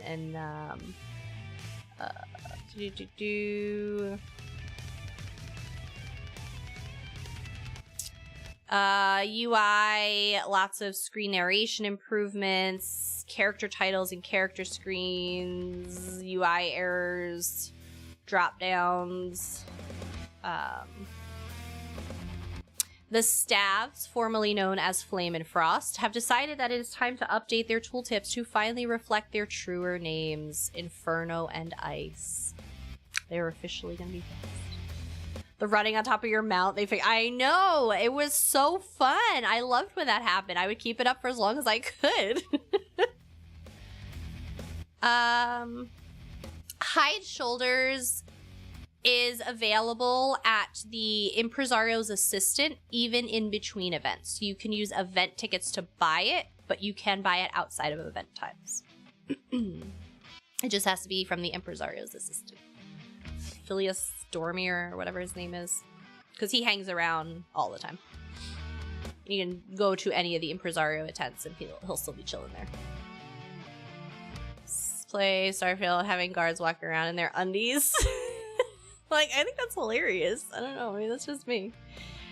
Gamepad mode, they added hint text to the user ID and password fields. Added an indicator in the text chat menu to emphasize the currently selected chat line. And that's about it. Those are your patch notes, my friends. I spent a lot of gold on it. Oh. I know. The Hide Shoulders was one of the best things. They introduced that, I think, at Jester's last year. I think that's where it debuted, and it was amazing. All because of 9? Sounds about right. I'm good for that. Sounds about right. All right, give Tritos. Hurry, 9. Hurry. I'm hurrying.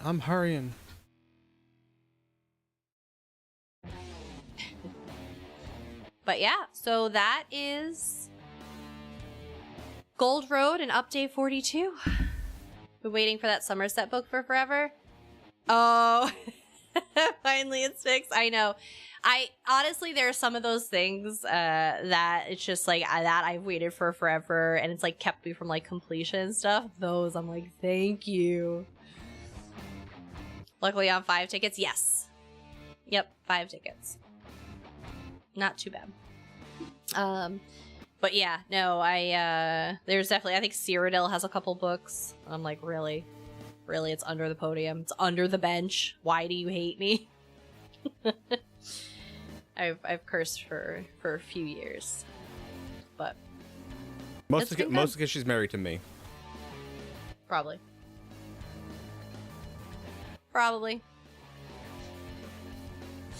But yeah. So no, it's been good though. It's been good. Enough things for the horse now. Yes, I know. I gotta get some more. I will have enough by the end of the event for the horse. I will make sure I have enough by the end of the event.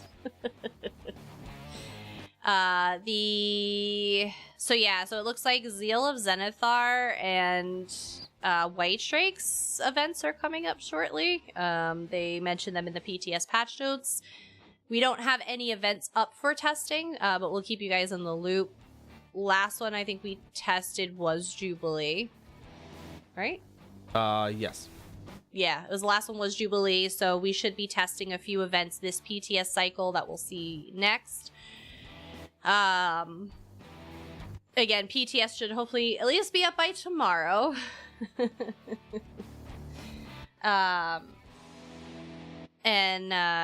We will hop in. We're gonna start a lot of our guides.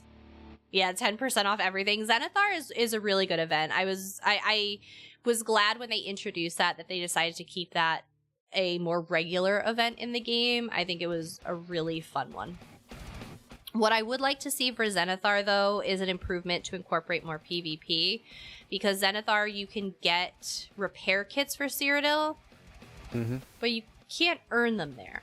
I would love to see the ability to earn them there. Most definitely. I think that would be really awesome. Underrepresented.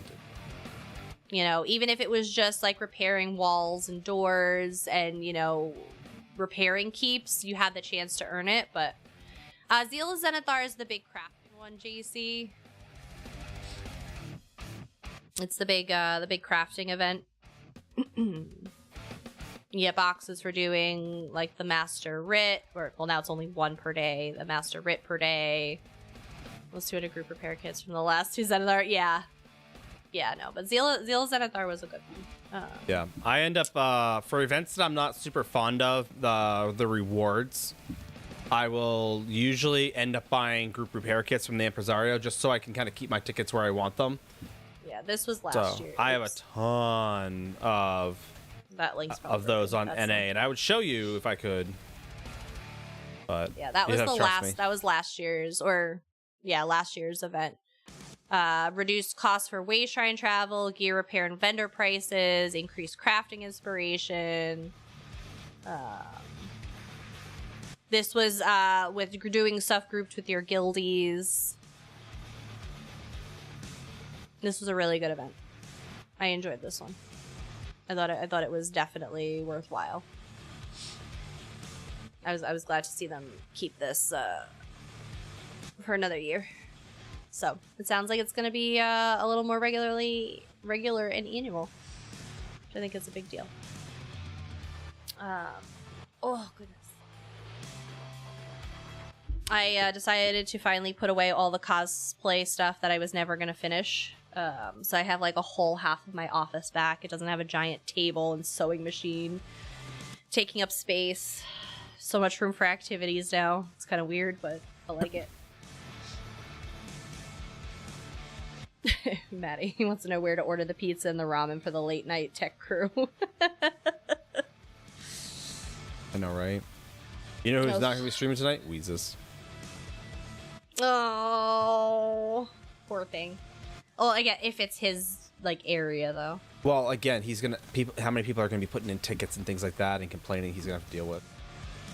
More so. Well, again, the tickets are gonna have to wait. It's more about the fix right now, right? Like everybody's gonna put in the same ticket. It's down. Okay, we're aware. So Mrs. T, one, I lucked out. Rich usually wears dark colors anyway, so I lucked out that he wore black that day. Two, I know Rich. I know Rich. The khaki cargo shorts I think is a staple. Yeah. think if I ever get to US Live event, make a cosplay, just a low budget cosplay with coconuts. Do it. Please do it, Shaku. I would love every minute of that. I would love every second of that. I know, we're super, super, super excited. See if health stuff improved. Yeah. As I said, I know there's a lot of things that go into people being able to go, but I really, really hope that as many people that want to go to the event get to go. I really do. I just enjoy screwing with Rich because why not? I like how of this 30-second dance party timer, for those who don't know, St. G's coming up. Like the little like figure that they have on here doing the dance basically looks like me. Right, duplex. Oh no, Jinku. Oh, well, I hope they're able to figure it out and get you all sorted, because that's not fun. No. Like I said, like obviously, like suppressing your immune system, like yeah, it sounds like you don't want to do that, but when your body's destroying itself, you kind of want that. I feel that. I know what that's like. So, I got you. I got you. Oh, yeah. We have a lot of friends with Crohn's. It's Yep. manageable most days, but my cousin can be has brutal. it. Which one? Tony. Oh, I didn't know that. Yeah, I know. Funnier this way. Yeah, as I said, it's mostly manageable, but it doesn't make it easy. It doesn't make it easy at all.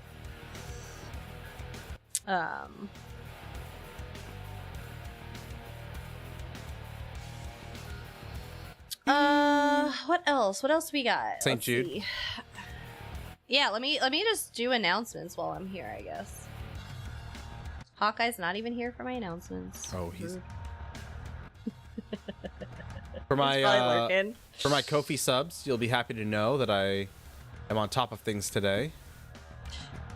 Body keeps destroying the meds. They've been trying all kinds of meds. Oh, that's brutal. I'm so sorry. Well, like I said, I hope they find a good fit for you and find a long-term solution fast. Mm-hmm. I know, Miss. I'm beat. I am beat, and I have to go to work because I've been out. I haven't been in the office in the last like 3 weeks. So they're kind of like, hey, you coming back? Nah, no, I'm not. PCNA trial voting is going to end today. I left it open a little longer because we only had one vote. So if you are interested in this week's trials, I'm going to put the trial signups up. Xbox NA, for those of you that came out for Help Night, which I think was Boxapalooza night. Thank you guys. I believe Tuesdays, Eli is running pledges, which may or may not also be Boxapalooza. So depends on what Eli wants to do. But we have another group event tomorrow for, again, my Xbox NA friends. PTS patch notes for Gold Road are live, as we went over today. Obviously, there's a little snafu, so PCNA and PTS are going to be down until they are able to solve the issue. They do know what's wrong. They are working on it. It's probably a bigger, probably a bigger issue, a little more widespread than they had hoped. So they're just doing their best. So just have patience with them. Shit happens, Blame people. It's not a flawless system, man. But if you guys are interested in PTS, you can access it for free if you are on PC. Just make sure you have lots of space. But you can check out our little guide here on how to access the PTS. You do have to download another large server, so be aware. Again, it is space intensive, but it's really awesome. You can create a max level character that has access to absolutely everything in the game, which is really neat to test things out, try things on, and see things before they are live for the whole world. So you can go through the process to like download the PTS and all that now. so that it is ready when PTS is back up. That is totally feasible. So check that out if you're interested. Oh, Jenku. No. Yes. What about me? I'm trying to figure out whose baby this is. Your.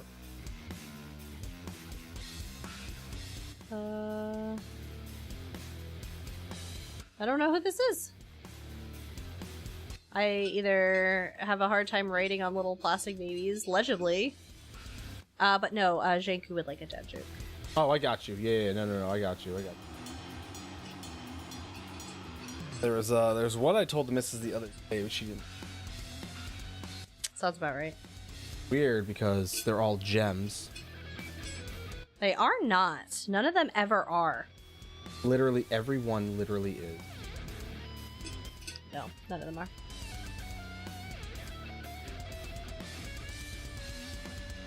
Good night, JC. Well, I'll continue while Nine comes up with something funny. It's not being funny. But starting today, you can get the Thieves Guild DLC and a mount for free. If you guys are interested in checking out how to do that, you can do that here. Basically, you just need to pickpocket a single person. Just one person. And you'll be able to claim the Thieves Guild DLC for free in the Crown Store. Once you have the Thieves Guild DLC, you can then do the delves in the Hughesbane area. Once you complete the delves, I believe there's only 2 there. Once you complete them and kill the bad guy within, you will get to claim a mount for free. JQ. Oh, you never know. You never know. Like I said, did you do it on EU yet? Yeah, right. How goes EU's EU? good, Panther. It goes. Ads. Literally, I task 9 with one thing, is while I'm doing announcements to make sure ads don't play. What happens every single time? Ads play. I mean, Sir.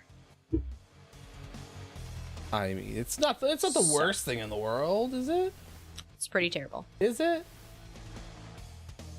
I wouldn't say it's terrible. Someone would say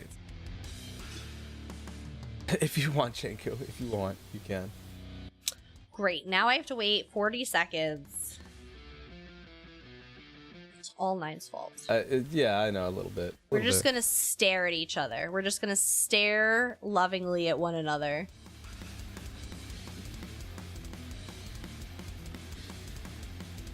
What guild hall is this? This is the EU one.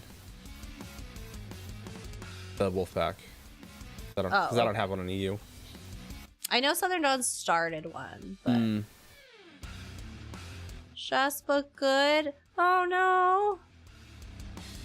Don't be stressed. I don't like when people are stressed because I'm always stressed. Nobody else should be stressed the way I'm stressed. It stresses me out that other people are stressed. I'm gonna need everybody to have a good day and a good night. Basically, be great. Yeah, no, Jenku. I was tracking that, Jenku, so I wasn't gonna actually say anything. Yeah, we were dawdling. We were dawdling until the ads were done. I know. But what are you doing? I'm deconning things because these characters only have 30 slots. Baby tunes with no money. Anyway, so make sure you guys do claim the DLC and the mount on EU and NA separately. It is not server wide. It is very much server specific. So if you guys want the DLC on both, make sure you get it on both. Yeah, I found so for one reason or another. No death. Sorry.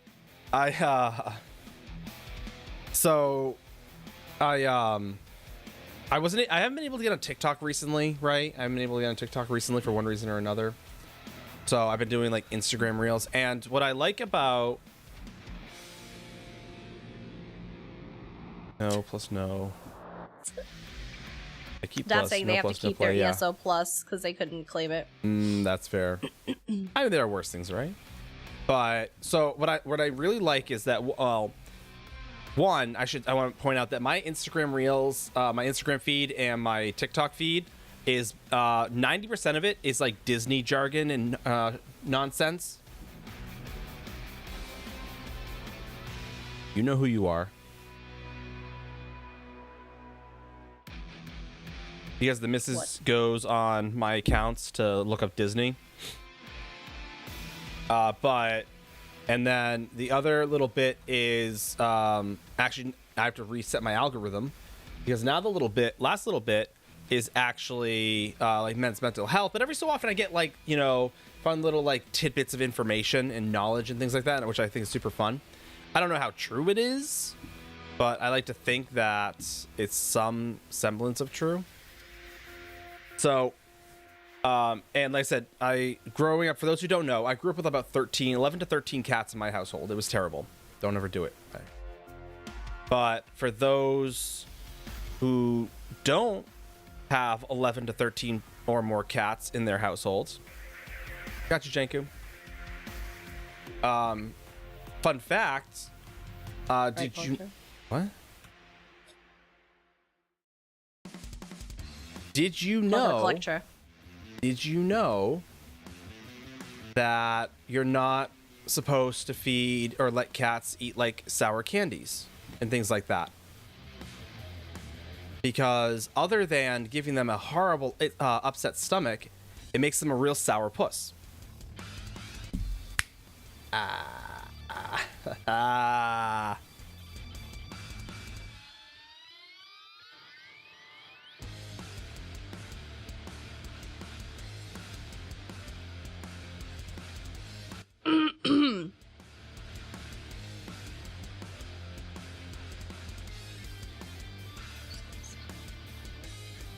Just gonna sit here and wonder why I married him.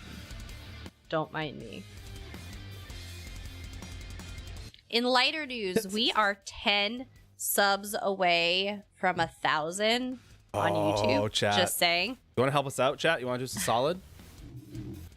At 1,000, we are going to be giving away a $100 game store gift card. It'll be your choice of Steam, game, Xbox, or Steam, PlayStation. Yeah, Steam, Xbox, or PlayStation. Your choice. Now we mention it is those are your three options. It is not Sephora. It's not Amazon. It's not anything else. It is one of those game store gift cards. I only watch YouTube now for Viva La Dirt League or a build guide. Well, we don't do necessarily build guides, but we do ESO guides for all things ESO. Did you miss one of our streams with all of our wonderful guides that tell you how to do everything? Well, come to our YouTube channel. We also do event guides. We also do event guides. Those are our most popular. We actually had some really good traction on those. We do. So it walks you through the events, how to do them, how to get your stuff, what kind of stuff you can get. Tips and tricks. Thank you. We appreciate it. So like I said, when we get to 1,000, we will do, just as we have done, some more gift card giveaways. We appreciate you. We're now 9 away. All right. Base game and Necrom editions are still on sale for a few platforms. So Xbox is running until the 18th, and the ESO and the ESO store and Steam are until the 16th. That's tomorrow. That is just a few hours away. So if you guys want to grab any games, you're gonna want to do that soon. Oh, 9. You gotta look for the joke. Yes, I do. Yokes. Anniversary Jubilee event is still running, and it'll be running until the 23rd. Again, if they deem necessary to make up for people losing tickets today, sometimes they extend the event. That is not a guarantee, but as of now, it is until the 23rd. ESO Plus members, also don't forget to claim your Malakath statue for free in the Crown store. Make sure you do it on NA and EU separately if you guys are interested. So really looking forward to talking to people tonight. I'm very sad about the. Oh, I know, Dath. I know it's a little bit of a bummer. It was unfortunate, and I know they're bummed and trying to work through it. Because again, PTS is a big deal for them too, and obviously it took down PTS and Live. So. April's cooking stream is going to be on Wednesday, our usual 8 p.m. time. We are going to be making garden-themed recipes. This is the least exciting one for me. I am going to try and find recipes that work. But we're doing something garden-themed. This just didn't like my recipes. I vetoed some of his recipes because it like needed all of these ridiculously like unique. Guys, he picked a freaking kale margarita. I said there was going to be no kale in it. I was going to veto that myself. Right, Panther. Yeah, it's a lot. It's a lot of stress on them right now. And like I said, we just encourage people to have a little patience. Like, trust me, they didn't want this to happen. It should hit the fan. Sometimes it should hit the fan. It was ginger kale, and it was just a mild syrup that you kind of add in afterwards. No, it wasn't. You needed juice. You needed straight up ginger kale juice.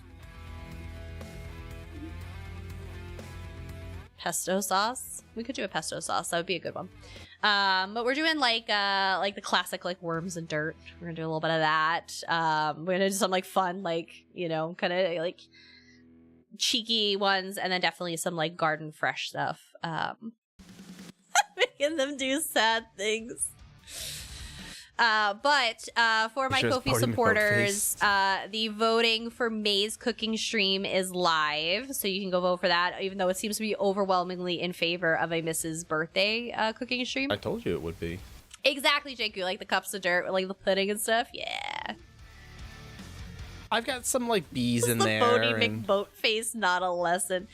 Well, Nine wanted to do like these like fondant like cupcakes, and I'm like, bro, I'm the one that's gonna have to do them. I do not have the artistic talent for fondant. Like, no thanks. I believe in you.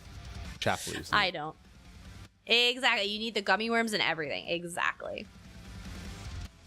So we have the cooking stream on Wednesday. Chocolate covered grasshoppers. It's funny you mentioned that, Mrs. T. Oh, I don't eat fondant. It's a decoration. I peel it off, and it's such a waste, but it's fine. I think it looks fantastic. Like our wedding cake had the fondant on it. Nine ate it. I peeled mine off. I was like, nah, man. Nah.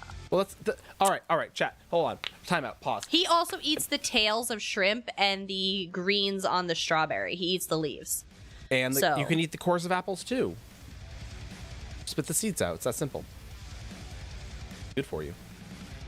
So Nine has lost all credibility on what should and should not be eaten. Just saying. But anyway, we have, so for my Ko-fi supporters, again, we apologize. March got out a little late, just because everything started popping off at the end and all kinds of nonsense. And then we had April hit and all that. Yeah, no. So, they are all in the mail. They got mailed out last week. So April, we just are waiting on stickers to come in, but the postcards that were supposed to come directly from Amsterdam, that nobody in Amsterdam could tell me how to buy stamps. So they are being mailed from the US, but the cards will be getting, are from Amsterdam. You guys will be getting postcards from Amsterdam this month.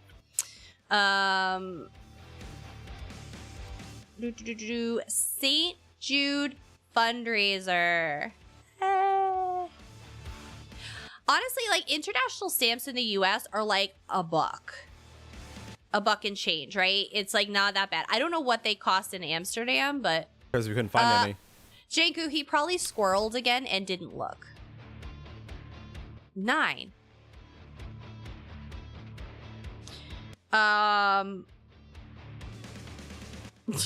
Just look. So our St. Jude fundraiser is going to be kicking off May 1st. Yeah, Janko, those are fine. Those are fine. I'm not worried about those. They are kicking off May 1st. May 1st. We are going to be charging towards our largest goal ever. We are looking to raise $10,000 in the month of May. A caterpillar cake? You cut a butt cake in half, mismatched size so it looks like a caterpillar. Oh, no, I've never seen that. That sounds like it could be fun. I'll have to look it up. That's actually really cute. That actually sounds really cute because I do have a bunt pan. All right, chat. So when I said, you know, garden theme, yes, plants were involved. I know y'all seem to think that I was going to be like, oh, I'm going to do like a mojito. I'm going to go get the mint right out of my garden. No, because no, my mint's not grown yet. It's not there yet. When I said garden theme, I'm going to use like garden themed in decoration, right? So yeah, like that caterpillar is a great idea. The dirt mud thing, you know, with the worms. I said that was more so what I was gearing at. I've got little marshmallow bees. That was what I need the fondant for. Like I said, that's the little stuff that I was gonna do. We're gonna come up with something. We're gonna have something. It's gonna be Wednesday. It's gonna be Wednesday, and we're gonna have fun. And we're gonna be in my kitchen, hanging out. So Mrs. is gonna get me that stuff for so I can go shopping tomorrow. Yeah, I know. Nine had me looking when I was sick yesterday, so there was that. Had you looking? I was out shopping, ma'am. And I was literally out shopping. And you called me, and you're like, pull up the recipes. No, I asked your opinion on would it be easier to do like a royal icing, let it dry. And I told you neither. Why do you never see elephants in trees? They're really good at hiding. Right now. Red to hide in cherry trees. Oh, Shanku.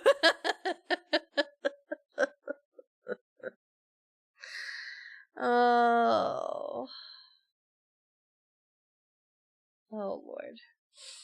Also, 20 minutes ago, my kid was awake. Unclear she'd fall asleep at all. It was almost 11. Neither a night owl or insomniac. Either way, damn.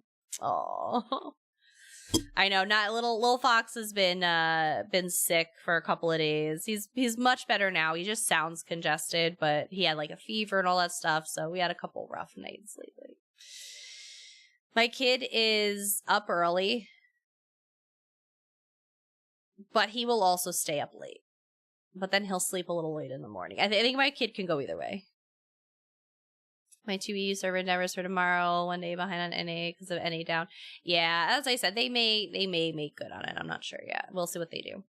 We'll keep you posted. So yes, St. Jude. St. Jude, we're going to be running for the month of May.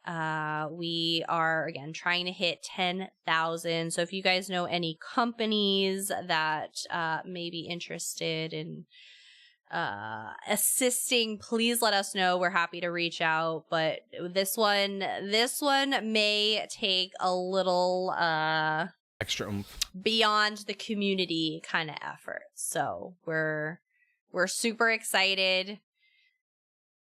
We're trying to decide what we want the 10,000 to be. I know we toyed around with a tattoo. We've toyed around with more waxing for 9 because you guys keep asking for that. I don't know why. It's slightly sadistic, but that's fine. We do have some fun prizes there. Do we want to share anything, or is it going to be a surprise still? I think we can share some of them. What do you want to share? One note. We got that. Oh,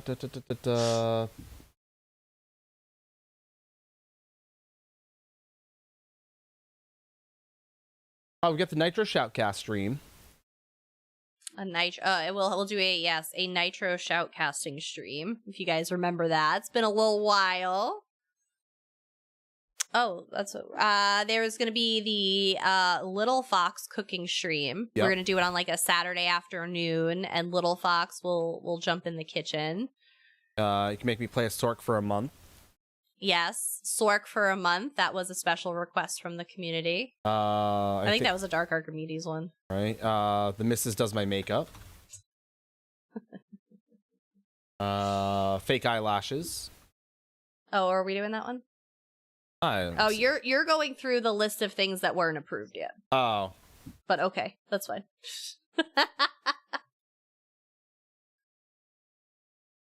Sam Sork with Silver Shards. Sork and Vardenfell. Yeah, Sork for a month. I'm not allowed to leave Vardenfell.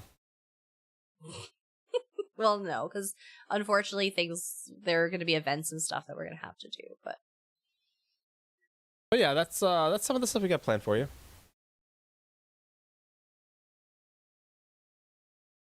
The stuff that's approved is below. That's what we started to do. There's gonna be. Oh, I didn't put some of the other stuff in here. This was just more of the giveaways. Yeah, the big stuff. The giveaway side of things. We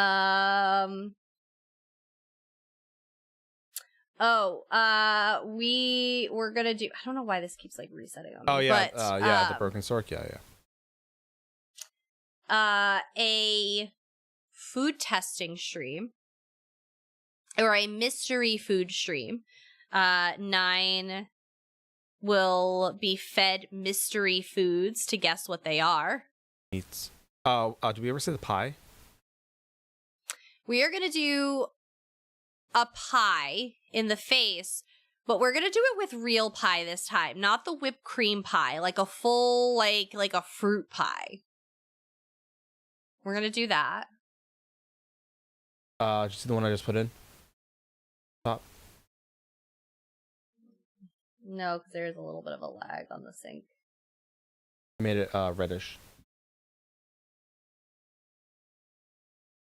Hold on. I saw the sign. Opened up my eyes. I saw the sign. I'm gonna be a Sork now. Put it in Discord because I haven't.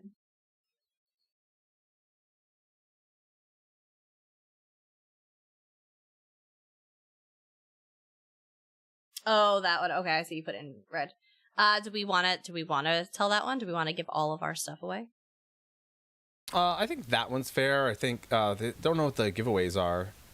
I know Yiki's patiently waiting for me to say something about a Bugatti, so. We are going to have a tortilla slap stream. Well, segment. I'm not gonna slap her with a tortilla for 4 hours because I feel like that'd just be. I feel like I'm gonna get arrested at the end of that. Sir, why didn't you stop? Slap, gah. Why do you keep slapping her? It's only a tortilla. Yeah, I don't know if you guys have ever seen those. They're freaking hilarious. At least I think they're hilarious. He thinks they're hilarious. Basically, for those of you not familiar with them, you have a mouthful of water and you slap each other in the face with a tortilla. Till one spits it out. Until somebody spits their water out. And you face each other, so obviously somebody gets water spit on them. And you just get repeatedly beat with a tortilla. I die laughing every time I see these, so we're going to do that this time. But we have a ton more. We have a ton more on here. What we are going to do is each week... So in addition to all of these being like milestones and stuff like that, as we've been doing where we do every like $50, we get like a wheel spin. We're going to change it up for you guys every week and do something a little different. So every $50, it'll either be like a punch cup. It'll be a wheel of shots. It'll be a Plinko board. And we're going to have, again, shenanigans and all kinds of stuff on there. So we're really going to kind of change it up. So it's not the same thing for an entire month. Because, again, we're going to do this for an entire month. It's a huge goal. So we really want to, keep it fresh and interesting. So that's the plan. That's the plan. And that's in addition to all the other giveaways we have lined up for you. Yeah, and we didn't tell you any of the stuffs and things we were giving away. I'm really excited for some of the stuff we're giving away, I'm not gonna lie. I'm really pumped. So, we'll see where we net out. But again, if you guys have any recommendations for anything, let us know. All right. Can I tell Fox? Come with me, chat. Come. All right, chat. Check it out. Wednesday. We're going to be cooking bacon, stew, and stuff. It's going to be a great time. Come and join us. It'll be wonderful. You will not be disappointed. If you've enjoyed all the shenanigans tonight, there have not been a whole lot because we've been going over patch notes. We are here to inform. We are here to provide guidance and information. Praise be the nines. So come and join us anytime, all day, every day. Discord, !Discord. Thank you, Magnesium. !Discord, if you want to get in the Discord, get all the up-to-date ESO knowledge that we have to offer. The Missus does a phenomenal job with our announcements, keeping people up-to-date, posted, and informed as for everything that we do. And not just us, but also within ESO. You can check out our socials right there. Thank you, Matthias. You can also find us on Instagram, Twitter, TikTok, YouTube, especially YouTube. We are 9 away from 1,000. Chat. 9.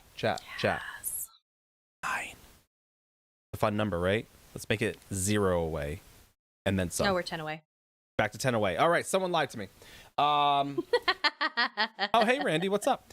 So here's what's up. Check it out. Hey. But yes, we'll be back again Wednesday. Wednesdays are our later start, later than usual. Today we're just kind of getting a bump in the road. But Wednesdays are usually at 8. Oh, you want to follow? That makes sense. I believe that. I don't blame you. I don't blame you. I would too. Not really. Don't do it. Everyone should follow. Tell your friends. Tell your grandmother. Tell your grandmother's gynecologist. I don't care. Everyone should follow us on YouTube. It's a great time. Anyway, check us out on YouTube and come join us on Wednesday. We are going to head out to Collector. You ready? What's the stream delay like? 5 seconds? 2 seconds? Canada. I think it's pretty good. At least for me. Pretty good delay. Oh, it's actually a decent enough delay. Okay. !Raid 1 if you are a sub to the channel. !Raid 1. Copy pasta that from Stream Elements. !Raid 2 if you are a follower of the channel. You can copy pasta that from Stream Elements. We are going to good job, Matthias, as you should. We're gonna head over to 8 Puppies. They are they're a member of the ESO stream team. They're super fun. They were super excited to do the new trial, but obviously the PTS is a little down. But they do a lot of endgame content, mostly on Xbox, but they do play on PC as well. It looks like they are doing some VHOF, and who doesn't love some VHOF? Me, I don't. So, but when we go over there, they're super engaging, which is a wonderful. If you ever thought like, hey, I know this trial pretty well, watch Puppies, because I do it all the time, and I'm like, I don't know this trial nearly as much as I thought, because he's sitting there having a full-blown conversation with everyone and just doing his thing in like trifecta runs. I'm like, what is happening with my life? But yeah, he's a brilliant end gamer. If you're looking for like trials and stuff. So when we get over there, if you don't already follow Puppies, drop them a follow. Follows cost nothing. They hurt no one. They are free. Who doesn't love that word? Free. No strings attached. That's to my knowledge. And then spam their chat with all the love the Foxton has to offer. And as I said, we will see you all again on Wednesday. Thank you all very much. Have a safe and wonderful night.